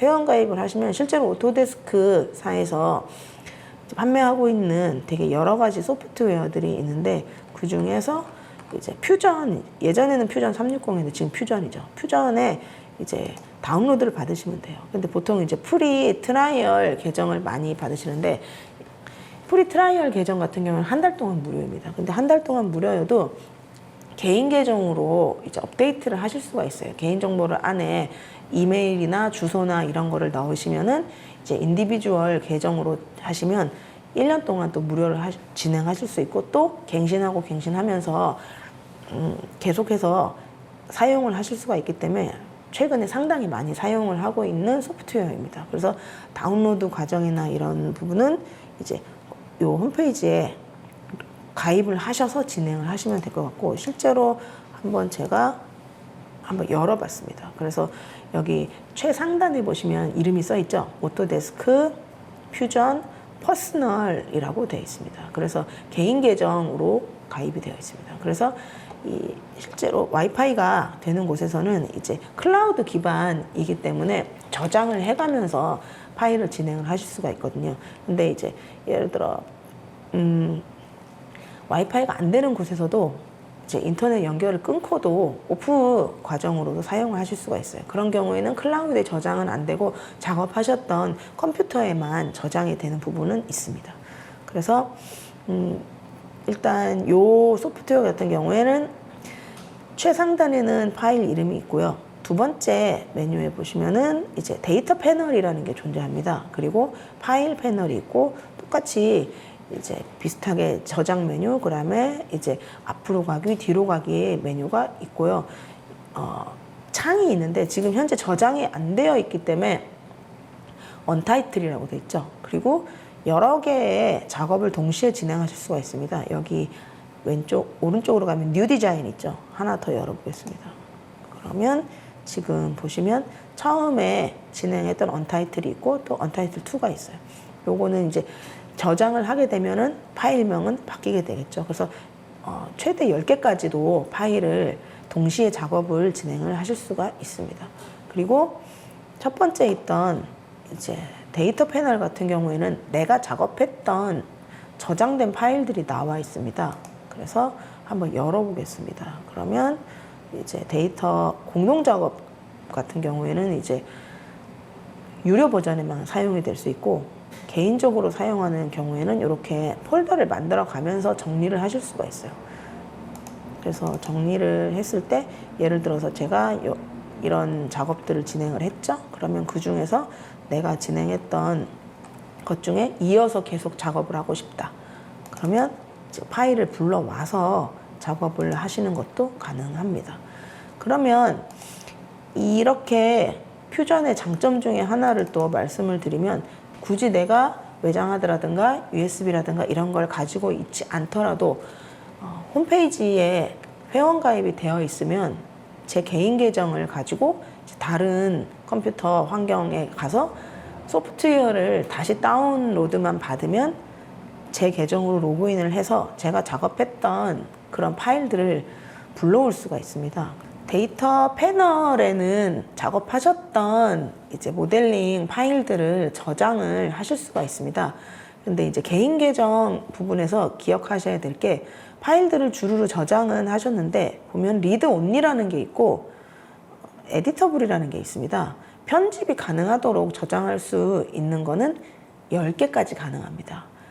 그러면 모든 걸 다 편집 가능하게 바꾸실 필요는 없고 필요에 따라서 내가 지금 작업 중인 게 있다 할 때는 이렇게 편집 가능한 걸로 하시면 되고 그 이외의 파일들은 굉장히 여러 개가 있어도 리드 온리 상태로 읽기만 가능하게 해 놓으셔도 가능합니다. 그러면 이런 걸 이제 바꿔가면서 진행을 하실 수가 있습니다. 그리고 또 내가 필요가 없는 거는 삭제하고 다시 또 모델링을 진행했던 파일은 다시 이렇게 데이터 패널에 저장을 해가면서 불러왔다가 다시 내보냈다가 하면서 작업을 진행하실 수가 있습니다. 그래서 데이터 패널에 대해서는 설명을 드렸습니다. 그러면 실제로 창을 지금 하나 모델링을 진행을 해볼 건데 결국은 이 모델링이라는 거는 이제 덩어리를 가지고 만져가면서 모델링을 진행할 수도 있고 아니면 2D 스케치를 가지고 그걸 어떤 돌출을 시키거나 깎아내거나 구멍을 뚫거나 덧붙이거나 하면서 이제 입체로 만드는 작업이 있을 수 있습니다. 근데 보통 이제 퓨전으로 처음 시작하는 경우에는 이제 먼저 바닥면에 스케치를 그린 다음에 돌출과 깎아내기 등을 해서 입체를 만드는 게 일반적으로 많이 합니다. 그러면 이 바닥 부분에 대해 메뉴에 대해서 다시 한번 설명을 드리겠습니다. 실제로 마우스 사용법은 거의 동일합니다. 대부분의 모델링 소프트웨어들이 이제 마우스 없이 사용하는 거는 조금 어렵습니다. 그래서 이제 클릭이 있고 우클릭이 있겠죠. 클릭과 우클릭은 똑같습니다. 그리고 가운데 있는 휠을 사용하게 되면은 뒤로 가기, 가까이 가기, 뭐 이런 부분이 있고 또 마우스 휠을 누른 상태에서 또 바닥면이 원하는 방향으로 이동이 가능해집니다. 그리고 또 똑같습니다. 뭐 내가 어디에 있는지 위치를 모르겠다 하는 경우에는 오른쪽 상단에 보시면은 또 똑같이 큐브가 있습니다. 그래서 큐브에서 보면은 X축과 Y축과 Z축이 있죠. X축 똑같이 빨간색입니다. 그리고 Y축 초록색, Z축은 파란색입니다. 그래서 면을 통해서 보실 수도 있고 모서리를 통해서 보실 수 있고 꼭지점을 통해서 보실 수 있고 똑같습니다. 그리고 어디 있는지 모르겠다 할 때는 리셋에 해당하는 집 모양 아이콘을 클릭을 하시면 제일 처음에 진행했던 이 상태로 진행이 됩니다. 그래서 이렇게 되겠죠. 그래서 뷰를 봤을 때 뭐 나는 탑뷰로 보겠다. 그리고 마우스를 가까이 가져가시면 방향이 있죠. 화살표 방향이 나와요. 화살표 방향에 따라서 이렇게 바닥면이 또 이동이 되는 걸 보실 수가 있어요. 그래서 내가 원하는 최적의 뷰를 이렇게 큐브를 통해서 생성을 해놓고 진행하시는 것도 방법입니다. 그래서 집 모양으로 일단 돌아왔습니다. 이렇게 왔어요. 그러면 이 상태에서 이제 스케치를 진행을 할 건데 스케치를 어느 면에다가 진행을 할 건가 이것도 중요합니다. Y축에다가 스케치를 할 건가 X축에다가 스케치를 할 건가 이런 부분을 있는데 스케치면을 그러면 일단은 선택을 할 때 상단의 메뉴 중에서 보면은 이제 제일 먼저 이제 디자인 메뉴 이외에 크리에이트 스케치라고 있습니다. 스케치를 생성하게 되겠죠. 마우스를 가까이 가져가면 메뉴에 대한 설명이 뜹니다. 그래서 크리에이트 스케치라고 이제 가면 이제 뭔가 돌출을 시키기 전에 이제 실제로 도면을 그리는 작업이 여기서 진행된다라고 메뉴가 뜰 겁니다. 그러면 크리에이트 스케치 메뉴를 선택을 하면 이렇게 큐브가 뜨고 어느 면에다가 스케치를 할 건가라고 물어봅니다. 방법은 여러 가지가 있습니다. 실제로 내가 원하는 여기 바닥면, 마우스 셀렉트, 그죠? 이제 이 어느 면에다가 하겠다라고 직접 바닥면을 선택하셔도 되고 아니면 이 큐브 있죠. 큐브 면에 선택을 하셔도 되고 아니면 왼쪽에 있는 이제 오리진이 있죠. 오리진을 펼쳤을 때 나는 어느 면에다가 스케치를 하겠다. XY 면에다 하겠다. XZ 면에 하겠다. YZ 면에 하겠다. 직접 선택을 하실 수가 있습니다. 그래서 탑에다 하셔도 되고 바닥에 찍으셔도 되고 아니면은 실제로 내가 진행할 이제 XZ에다가 하겠다라고 보시면 됩니다. 그래서 집 모양을 일단 선택을 해보고 XZ면에다가 선택을 했습니다. XZ면에다 선택을 하는 순간 상단에 메뉴가 쫙 바뀌었어요. 여기는 이제 스케치 메뉴가 되는 거예요.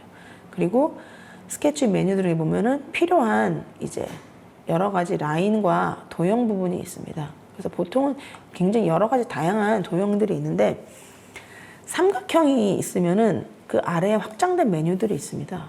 그래서 확장된 메뉴를 보시면은 여기는 이제 크리에이트죠. 뭔가 이제 나는 만든다. 라인을 만든다. 마우스를 가까이 가져가면 메뉴에 대한 설명이 뜨겠죠. 그리고 사각형. 종류가 있겠죠. 뭐 2포인트, 3포인트, 센터 포인트. 그 다음에 서클도 종류가 있죠.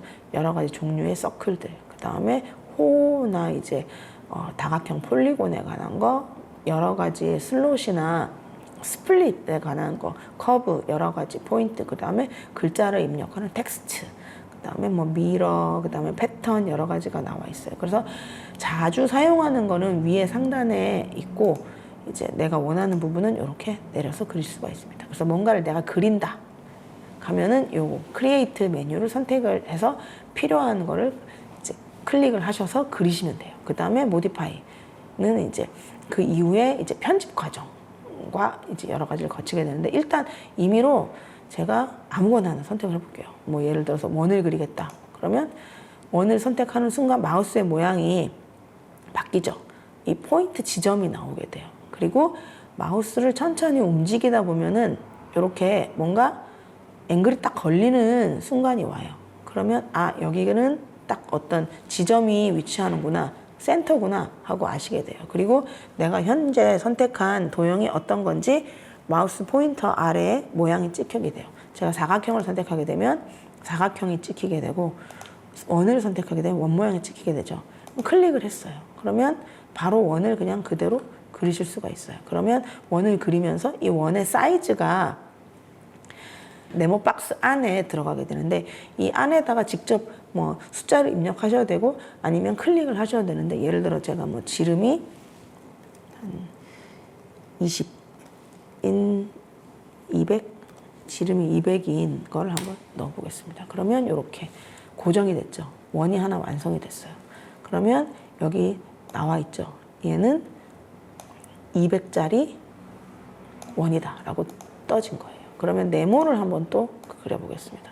그럼 네모도 그리는 순간 이렇게 막대기가 뜨죠. 그러면 여기에다가 실제로 뭐 여기다 가로 100, 그 다음에 세로도 100 이렇게 엔터해서 가로 100, 세로 100짜리 사각형을 하나 완성했어요. 그러면 그 이후에 또 여러 가지 있었죠.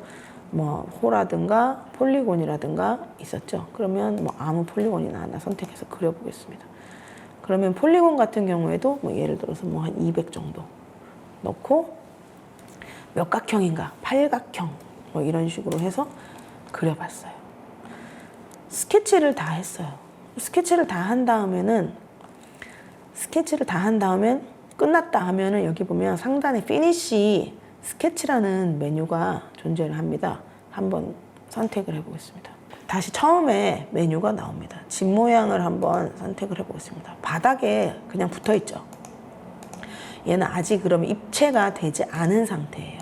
여러 가지 스케치를 그려놓은 상태에 불과해요.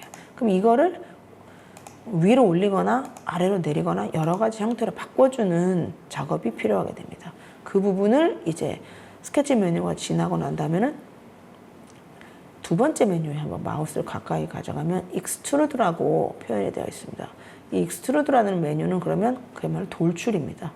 두 번째는 리볼브, 돌리는 거죠. 기준점에 따라 돌리는 거, 홀, 구멍을 파는 거, 여러 가지 메뉴가 있는데 일단 익스트루드를 하나 시켜보겠습니다. 첫 번째 이 다각형 메뉴에 익스트루드를 하면 창이 뜹니다. 익스트루드 메뉴의 창을 살펴보시면은 뭐 타입이 나와 있습니다. 돌출을 하고 어떤 면에서 돌출을 하는가 첫 번째 선택돼 있죠. 그리고 프로파일이 선택돼 있고 익스트루드의 디렉션 방향도 있습니다. 뭐 원사이드, 투사이드, 시메스틱 뭐 이런 양방향으로 가나 한 방향으로 가나라는데 일단 한 방향으로 한번 거리를 둬가면서 한번 익스트루드를 둬볼 텐데 실제로 그러면은 이 면을 선택하고 익스트루드를 줬을 때 화살표 방향으로 그냥 위로 쭉 당기면 어떻게 됩니까? 얘가 올라가는 게 보이실 거예요. 얼만큼? 뭐 이 안에다가 직접 숫자를 입력하셔도 되고 화살표를 보고 이 정도면 됐다. 나중에 수정 가능하기 때문에 입력하셔도 됩니다. 그러면 OK를 한번 눌러보겠습니다. 그리고 다시 집 모양 하면 입체가 됐죠? 네, 입체가 됐어요. 그러면 처음에 스케치는 어디 갔을까요? 여기 보면 첫 번째 돌출을 하고 나면 스케치는 안 보이게 됩니다. 근데 이제 스케치 면을 한번 열어봤을 때 첫 번째 스케치 폴더에 열었다 닫았다 가능하죠. 그러면 스케치 1번 스케치가 여기 눈이 감겨 있어요. 이거를 눈을 뜨도록 만들어주면은 내가 진행한 스케치 메뉴가 어디 있는지 나오게 됩니다.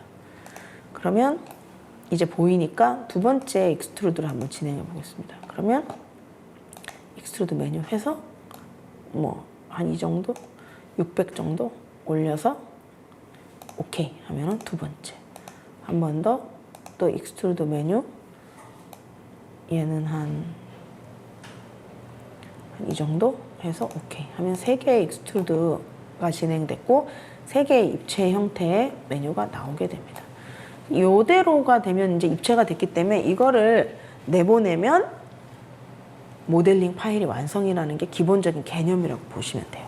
그러면 이 상태에서 보면은 또 약간 생각하셔야 될 게 실제로 탑뷰에서 한번 살펴보면 가까이에서 가보면 모서리가 있겠죠. 이 모서리들은 굉장히 그러면은 날카로운 모서리입니다. 실제보다.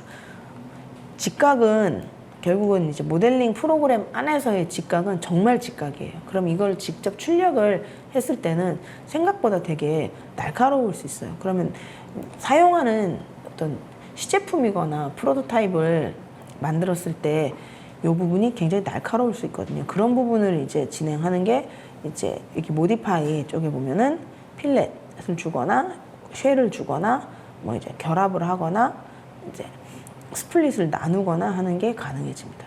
그리고 뭐 움직이거나 추가적인 작업을 진행하는 게 이제 요 모디파이 메뉴 쪽에 있다라고 보시면 돼요. 그러면 살짝 돌린 다음에 제가 한번 이렇게 필렛을 한번 메뉴를 선택을 해보겠습니다. 마우스를 가까이 가져가면 설명이 뜨죠. 그러면 보이시는 대로 되게 날카로운 각진 곳을 부드럽게 만들어주는 거다라고 보시면 됩니다. 클릭을 해서 필렛에 창이 떴습니다. 그러면 이 필렛은 면을 선택할 수도 있고 이렇게 면을 선택할 수도 있고 아니면 모서리를 선택하실 수도 있어요. 이렇게 모서리를 필렛을 주실 수 있어요. 차이를 한번 잠시 설명하면 예를 들어 면을 선택했어요. 그러면 면을 선택하면 이렇게 필렛 메뉴가 있죠. 살짝 뭐 위아래로 필렛을 앵글을 얼마를 주겠다 뭐 이런 거를 직접 고르실 수 있어요. 원페이스에 얼마 준다 뭐 2나 뭐 2 정도 아니면 잘 보이게 한번 5 정도 줘보겠습니다. 면으로 선택하면 어때요? 이 면의 모든 테두리가 다 필렛이 들어가서 약간 매끄러워졌어요. 그죠? 요렇게도 가능한데 모서리만 한번 줘보겠습니다. 모서리를 한번 선택을 하면 요 모서리를 한번 선택을 해보겠습니다. 그러면 모서리에만 한번 5 정도 필렛을 줘보겠습니다. 그럼 이쪽 면만 딱 다듬어졌죠. 한쪽 면만. 따로따로 이렇게 추가해 가면서 하실 수도 있습니다. 그래서 하나 더 추가. 뭐 요렇게 또 엣지. 이쪽에는 또 다르게 또 요 정도 5. 요런 식으로 해서 예를 들어 오케이 했다. 그러면 절반은 요렇게 각이 지고 절반은 모서리를 그냥 그대로 유지한 형태의 모델링 파일이 완성이 될 수 있어요. 근데 면을 선택하게 되면 그 면에 해당하는 곳이 다 이렇게 돼요. 그러면 필렛에 대해서 잠시 설명을 했고 이 원통이 있으니까 이 원통을 하나 더 또 설명을 드리면 여기 보면 쉘이라고 있습니다. 결국 껍데기만 남겠죠. 그러면 쉘 메뉴를 한번 활성화해 보겠습니다. 그러면 창이 떴어요. 그럼 쉘도 타입이 있습니다. 안으로 밖으로 뭐 이런 식으로 바깥면만 남기냐 안쪽 면만 남기냐 이런데 일단 바깥쪽 면에 이런데 이것도 이면을 선택했냐 하면은 요렇게 껍데기만 남겠죠. 근데 요 위쪽 면을 선택하게 되면 요렇게 남겠죠. 그럼 요렇게 비어있는 형태의 모델링 파일이 돼요. 그럼 뭐 이제 바로 뭐 연필꽂이라든가 여러 가지. 실제로 그러면 이런 쉘 메뉴가 없으면 모델링을 2개를 한 다음에 큰 거에서 작은 거를 빼는 형태가 되는 방법도 옛날에는 많았어요. 근데 이렇게 껍데기만 남기게 되면은 이렇게 뭐 지금 25니까 조금 더 해서 한 10 정도로 한번 맞춰보겠습니다. 10 정도 맞춰서 엔터 하면 요런 안에 껍데기만 남는 형태의 모델링 파일이 만들어집니다. 그럼 이건 그대로 출력을 해도 충분히 쓸 수 있겠죠. 네. 그리고 결합 부분에 컴바인 이제 있고 그 다음에 이제 스플릿 바디 잘라보는 것도 한번 진행을 해보겠습니다. 요 모양 같은 경우에는 스플릿이 있죠. 그러면 얘를 자를 거예요. 그러면 스플릿 툴은 어디로 자른가? 툴을 어느 방향에서 자를까 하면 그건 축을 기준으로 잡는 겁니다. 그럼 면을 이면으로 했어요.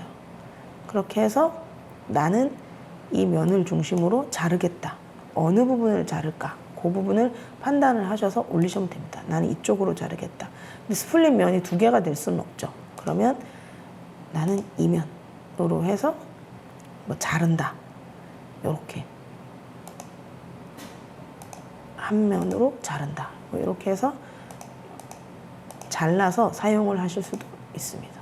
그러면 지금 이건 최상단이기 때문에 사실은 아직은 못 잘랐죠. 그래서 지금 현재 파일들이 있는데 또 기억하셔야 될 게 잘못됐어요. 잘못된 부분은 어떻게 진행을 하나. 그 부분에 대해서 또 설명을 드릴 건데, 사실은 이 소프트웨어의 경우에는 아래쪽 하단에 보시면은 히스토리가 나와 있습니다. 제일 하단에 보시면 지금 제일 처음에 뭘 했죠? 스케치 두 번째, 익스트루드 세 번째도 익스트루드 네 번째 했는데, 요 내가 했던 작업 내역이 아래쪽에 히스토리가 나와 있어요. 그러면 실제로 작업한 거를 재생을 해서 플레이를 해보실 수가 있어요. 가장 끝에 보면 플레이 메뉴가 있죠. 플레이 버튼을 한번 눌러보면은 이렇게 천천히 내가 어떤 작업들을 했는지 나오게 돼요. 그러면 했던 작업이 잘못됐어요. 그러면 그 부분을 수정을 하시거나 삭제를 하실 수가 있어요. 예를 들어 스케치가 잘못됐어요. 그러면 여기 스케치 제일 처음부터 잘못됐으면 마우스를 우클릭을 하시면은 메뉴가 다시 떠요. 그러면 에디트, 추가를 하실 수가 있어요. 수정하실 거면 그럼 추가하면 되겠죠. 아니면 익스트루드가 잘못됐어요. 마우스를 우클릭하면은 에디트 피처, 다시 뭔가 높이를 조절한다든가 이쪽 방향에, 아니면 아예 이제 익스트루드를 없앤다든가 하는 게 가능해집니다. 스케치를 한번 그러면 수정해보는 방향으로 한번 보겠습니다. 에디트 스케치 한번 눌러보겠습니다. 그러면 바뀌었죠. 네, 그러면 얘는 어떻게 해요? 네, 이쪽으로 한번 옮겨 보겠습니다. 그리고 사이즈도 더 크게, 300, 이쪽은 400, 이런 식으로 더 크게 했어요. 가능하죠. 그리고 요것도 더 크게, 한 300, 이 정도로. 그러면 스케치를 수정을 한 다음에는 그 뒤에 이루어졌던 작업은 어떻게 바뀌었을까요? 한번 스케치를 피니시, 상단에 메뉴가 있습니다. 피니시 스케치를 한번 클릭해 보겠습니다. 차이 없죠? 내가 스케치를 수정해도 그 뒤에 이루어졌던 익스트루드나 다른 작업들은 똑같이 그 값이나 작업률이 똑같이 맞춰집니다. 그래서 내가 어느 한쪽만 스케치를 수정해도 뒤에 부분이 손상이 가지 않는다라는 거를 기억을 하시면 좋을 것 같아요. 자, 그러면 지금 요 두 개의 정육면체랑 이 다각형은 솔리드 형태예요. 그리고 지금 이 원통 같은 경우에는 이대로 보면은 이제 연필꽂이 형태의 이제 비어있는 형태가 되겠죠. 파일을 삭제를 하고 싶습니다. 삭제하면 그냥 스케치 가서 삭제를 하셔도 되고요. 아니면 또 다른 방법도 있어요. 예를 들어서 이 위에다가 두 단을 만들고 싶어요. 예를 들어서 이 사각형이 2층의 형태를 취하게 만들고 싶어요. 방법은 두 가지가 있습니다. 스케치에다가 한 번 더 스케치를 그리는 방법이 있고, 아니면 내가 선택한 면에다가 스케치를 또 만드는 방법도 있습니다. 그럼 이쪽에는 스케치를 또 만들고 이쪽에는 스케치를 수정하는 방법을 해보겠습니다. 스케치가 수정이 가능하다고 말씀드렸어요. 그러면 우클릭해서 에디트 스케치하고 이 안에다 다시 또 그리는 거예요. 상단에 메뉴가 있죠? 또 그렸어요. 네, 클릭. 그리고 그냥 피니시 스케치 하겠습니다. 됐죠? 그러면 이 안에 네모가 생겼잖아요. 그럼 이거를 다시 익스트루드 메뉴를 잡으면 되겠죠. 요것만. 그죠? 얼만큼? 요만큼 해서 올렸어요. 내가 원하는 한 600 정도 올렸어요. 그러면 창에 떴을 때 이 돌출이라는 게 언제나 덩어리를 더하는 것만은 아닐 수 있어요. 뺄 수도 있어요. 여기 보면 오퍼레이션이 나와 있죠. 컷이냐, 조인이냐, 뉴바디냐. 조인으로 한번 해보겠습니다. 그러면 미리 보기 보이시죠? 한 덩어리가 됐어요. 오케이 해보겠습니다. 그러면 한 덩어리 됐어요. 그럼 스케치를 수정해서 이렇게 2단을 만들 수도 있다라고 말씀을 드렸어요. 그러면 가장 간단하게 이제 이것만 하고 STL 파일 만드는 걸로 넘어가겠습니다. 스케치를 수정하지 않고 내가 원하는 면 위에다 스케치를 또 만들 수 있어요. 얘는 이 위에다가 이 면을 선택한 상태에서 우클릭해서 크리에이트 스케치를 만들 수 있어요. 이 면에다 스케치 또 그리는 거예요. 그러면 바로 스케치 메뉴가 떴죠. 그럼 이 위에다가 이제 이렇게 원을 하나 그렸어요. 그리고 피니쉬 끝났어요. 그럼 아까랑은 다르죠. 이 정육면체에 있던 이거는 스케치 면이 바닥면이에요. 근데 여기는 어때요? 동그란 윗부분이 여기가 바닥이에요. 이 최상단 면 위에다가 스케치를 그렸기 때문에 여기에 스케치가 되어 있는 상태예요. 그렇지만 익스트루드는 똑같습니다. 얘는 그러면 익스트루드 누르면 뭐 위로 올려서 이렇게 뉴바디 2단으로 만들 수도 있고요. 아니면 반대 방향도 가능합니다. 반대 방향으로 이렇게 컷 메뉴를 주게 되면은 약간 뭐 더 깊이 한 이 정도 주겠다. 그래서 오케이 하면은 이렇게 구멍이 뽕 뚫리는 형태의 모양이 나왔습니다. 다 됐어요. 거의. 그러면 가장 중요한 이제 STL 파일로 내보내기 하는 부분을 설명을 드릴 차례입니다. 지금 현재 작업이 다 진행됐어요. 근데 이게 지금 어떻게 돼요? 저장이 안 되어 있는 상태예요. 사실 모든 작업이 가장 중요한 건 저장이죠. 저장 한번 누르시면 되는데 이 저장은 여러 가지 형태로 저장이 가능합니다. 일단 세이브 있죠. 상단에 세이브 있어요. 그냥 세이브 눌러보겠습니다. 그러면 클라우드 폴더 안에 저장이 되는 겁니다. 그러면 이것도 SAMPLE 샘플 1번이라고 하겠습니다. 그리고 저장 위치는 로케이션에 내 프로젝트 안에다 이제 넣으실 수 있어요. 폴더를 만드셔도 되고 뭐 내 프로젝트 안에 그냥 그대로 저장하셔도 돼요. 그럼 여기다가 샘플 1번을 세이브 하고 저장을 해보겠습니다. 그러면 제목 표시줄에 제목이 샘플 1로 바뀌신 게 보이실 거예요. 그럼 이게 아까 봤던 데이터 패널 안에 들어있을 거예요. 제일 아래에 보면은 최근에 만들었던 지금 시간까지 나와 있죠. 언제 만들었던 샘플 1이 파일이 데이터 패널 안에 들어가 있는 게 보이실 거예요. 그러면 내가 필요할 때 꺼내 쓰면 되겠죠. 이렇게 기본적인 저장을 한번 했고요. 그리고 파일에 보시면은 클릭하시면 Save As라고 있습니다. 파일의 형식을 바꿔서 다시 저장을 하실 수가 있어요. Save As를 한번 해보겠습니다. 그러면 밖으로 내보내실 수가 있어요.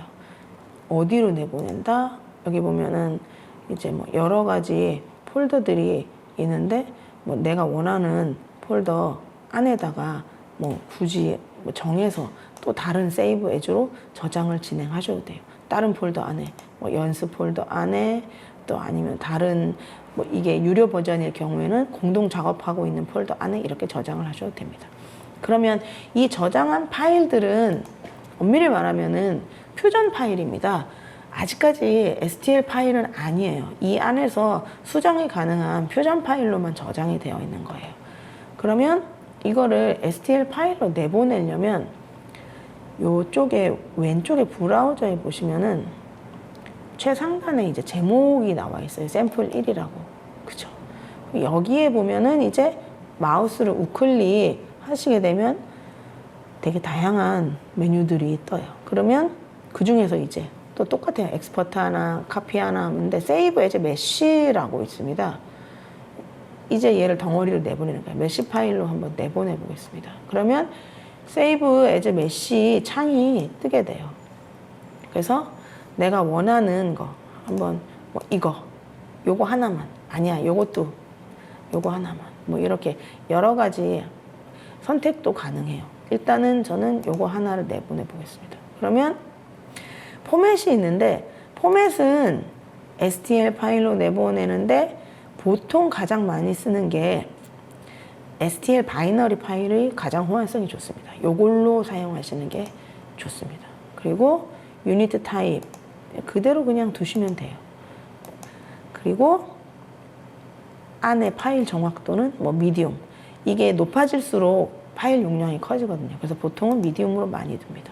그래서 요거를 OK를 한번 해보겠습니다. 그러면 창이 뜨죠. 그러면 이제 얘를 내보낼 수가 있는데 파일의 타입이 떴죠. STL 파일이라고 떴습니다. 네, 이제 얘는 덩어리로 이제 내보낼 수가 있게 돼요. 그리고 이거를 클라우드에 저장을 같이 할 거면 체크박스에 체크를 하는데 굳이 안 그러셔도 돼요. 그리고 내 컴퓨터 어딘가에 저장을 하는가라고 해서 저장 경로를 만드실 수가 있습니다. 그래서 저장 경로, 바탕화면에 한번 저장을 해보겠습니다. 파일 이름 보통 body 1이라고 떴죠. 그러면 이대로 한번 저장을 해보겠습니다. 그러면 세이브 하면 됐어요. 그럼 실제로 body 1이 여기 바탕화면에 저장이 되어 있어요. 그러면 이게 저희는 모델링 파일이 하나 완성이 되어 있는 상태예요. 그럼 이 STL 파일은 여러분이 다른 모델링 소프트웨어를 사용하셔도 거기에 불러와서 거기에 맞는 형태로 편집을 하실 수가 있어요. 그리고 완성이 된 파일이면은 슬라이싱 소프트웨어 안에다가 밀어 넣어서 불러오실 수가 있습니다. 실제로 그러면 이렇게 한번 땡겨와 보겠습니다.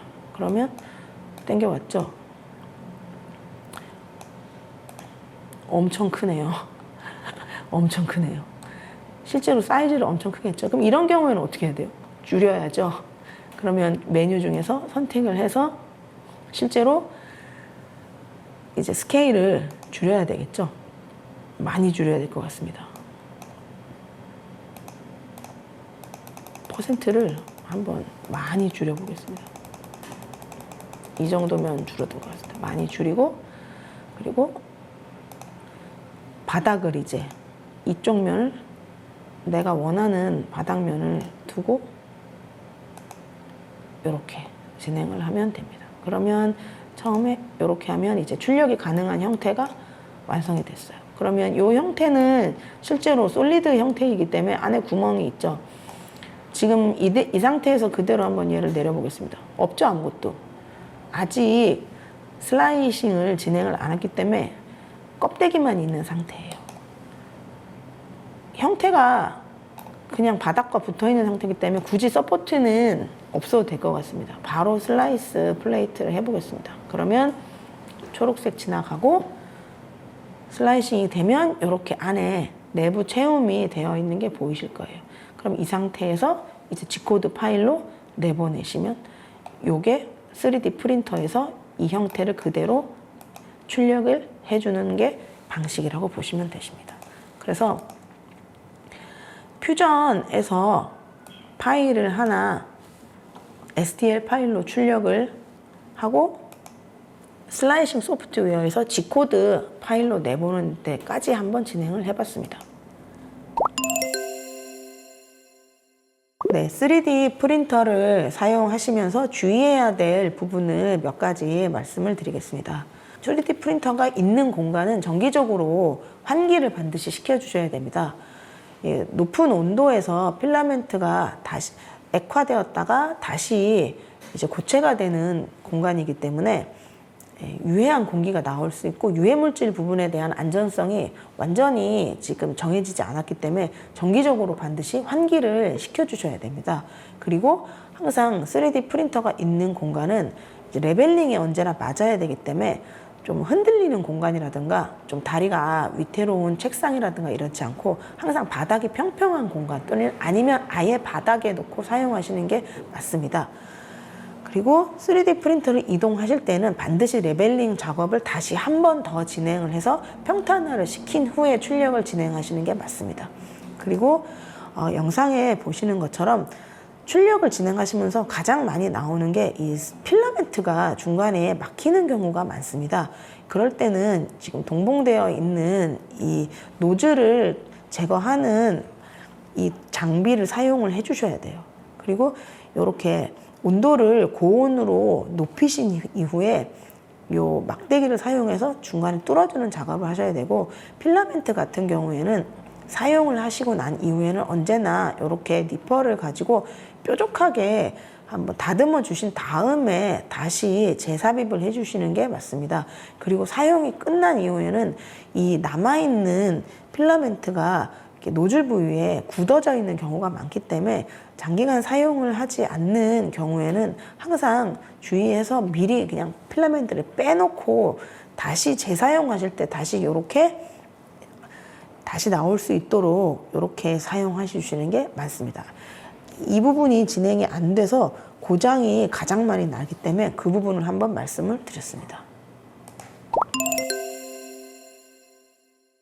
지금까지 3D 프린터 K1의 슬라이싱 소프트웨어와 그 다음에 퓨전 모델링 소프트웨어에 대해서 설명을 드렸고, 그리고 3D 프린터의 소재 부분과 어떤 작동 방식, 그리고 슬라이싱이 어떻게 진행되는지 형태적인 부분까지 한번 살펴봤습니다. 사용을 하실 때 언제나 안전관리에 유의해서 사용을 하시고, 모두가 사용하는 공간에서 다음 사람이 이제 같이 사용하는 부분이 있기 때문에 이제 안전관리, 그 다음에 정리정돈에 언제나 이제 신경을 써주셨으면 하고 당부 말씀드립니다.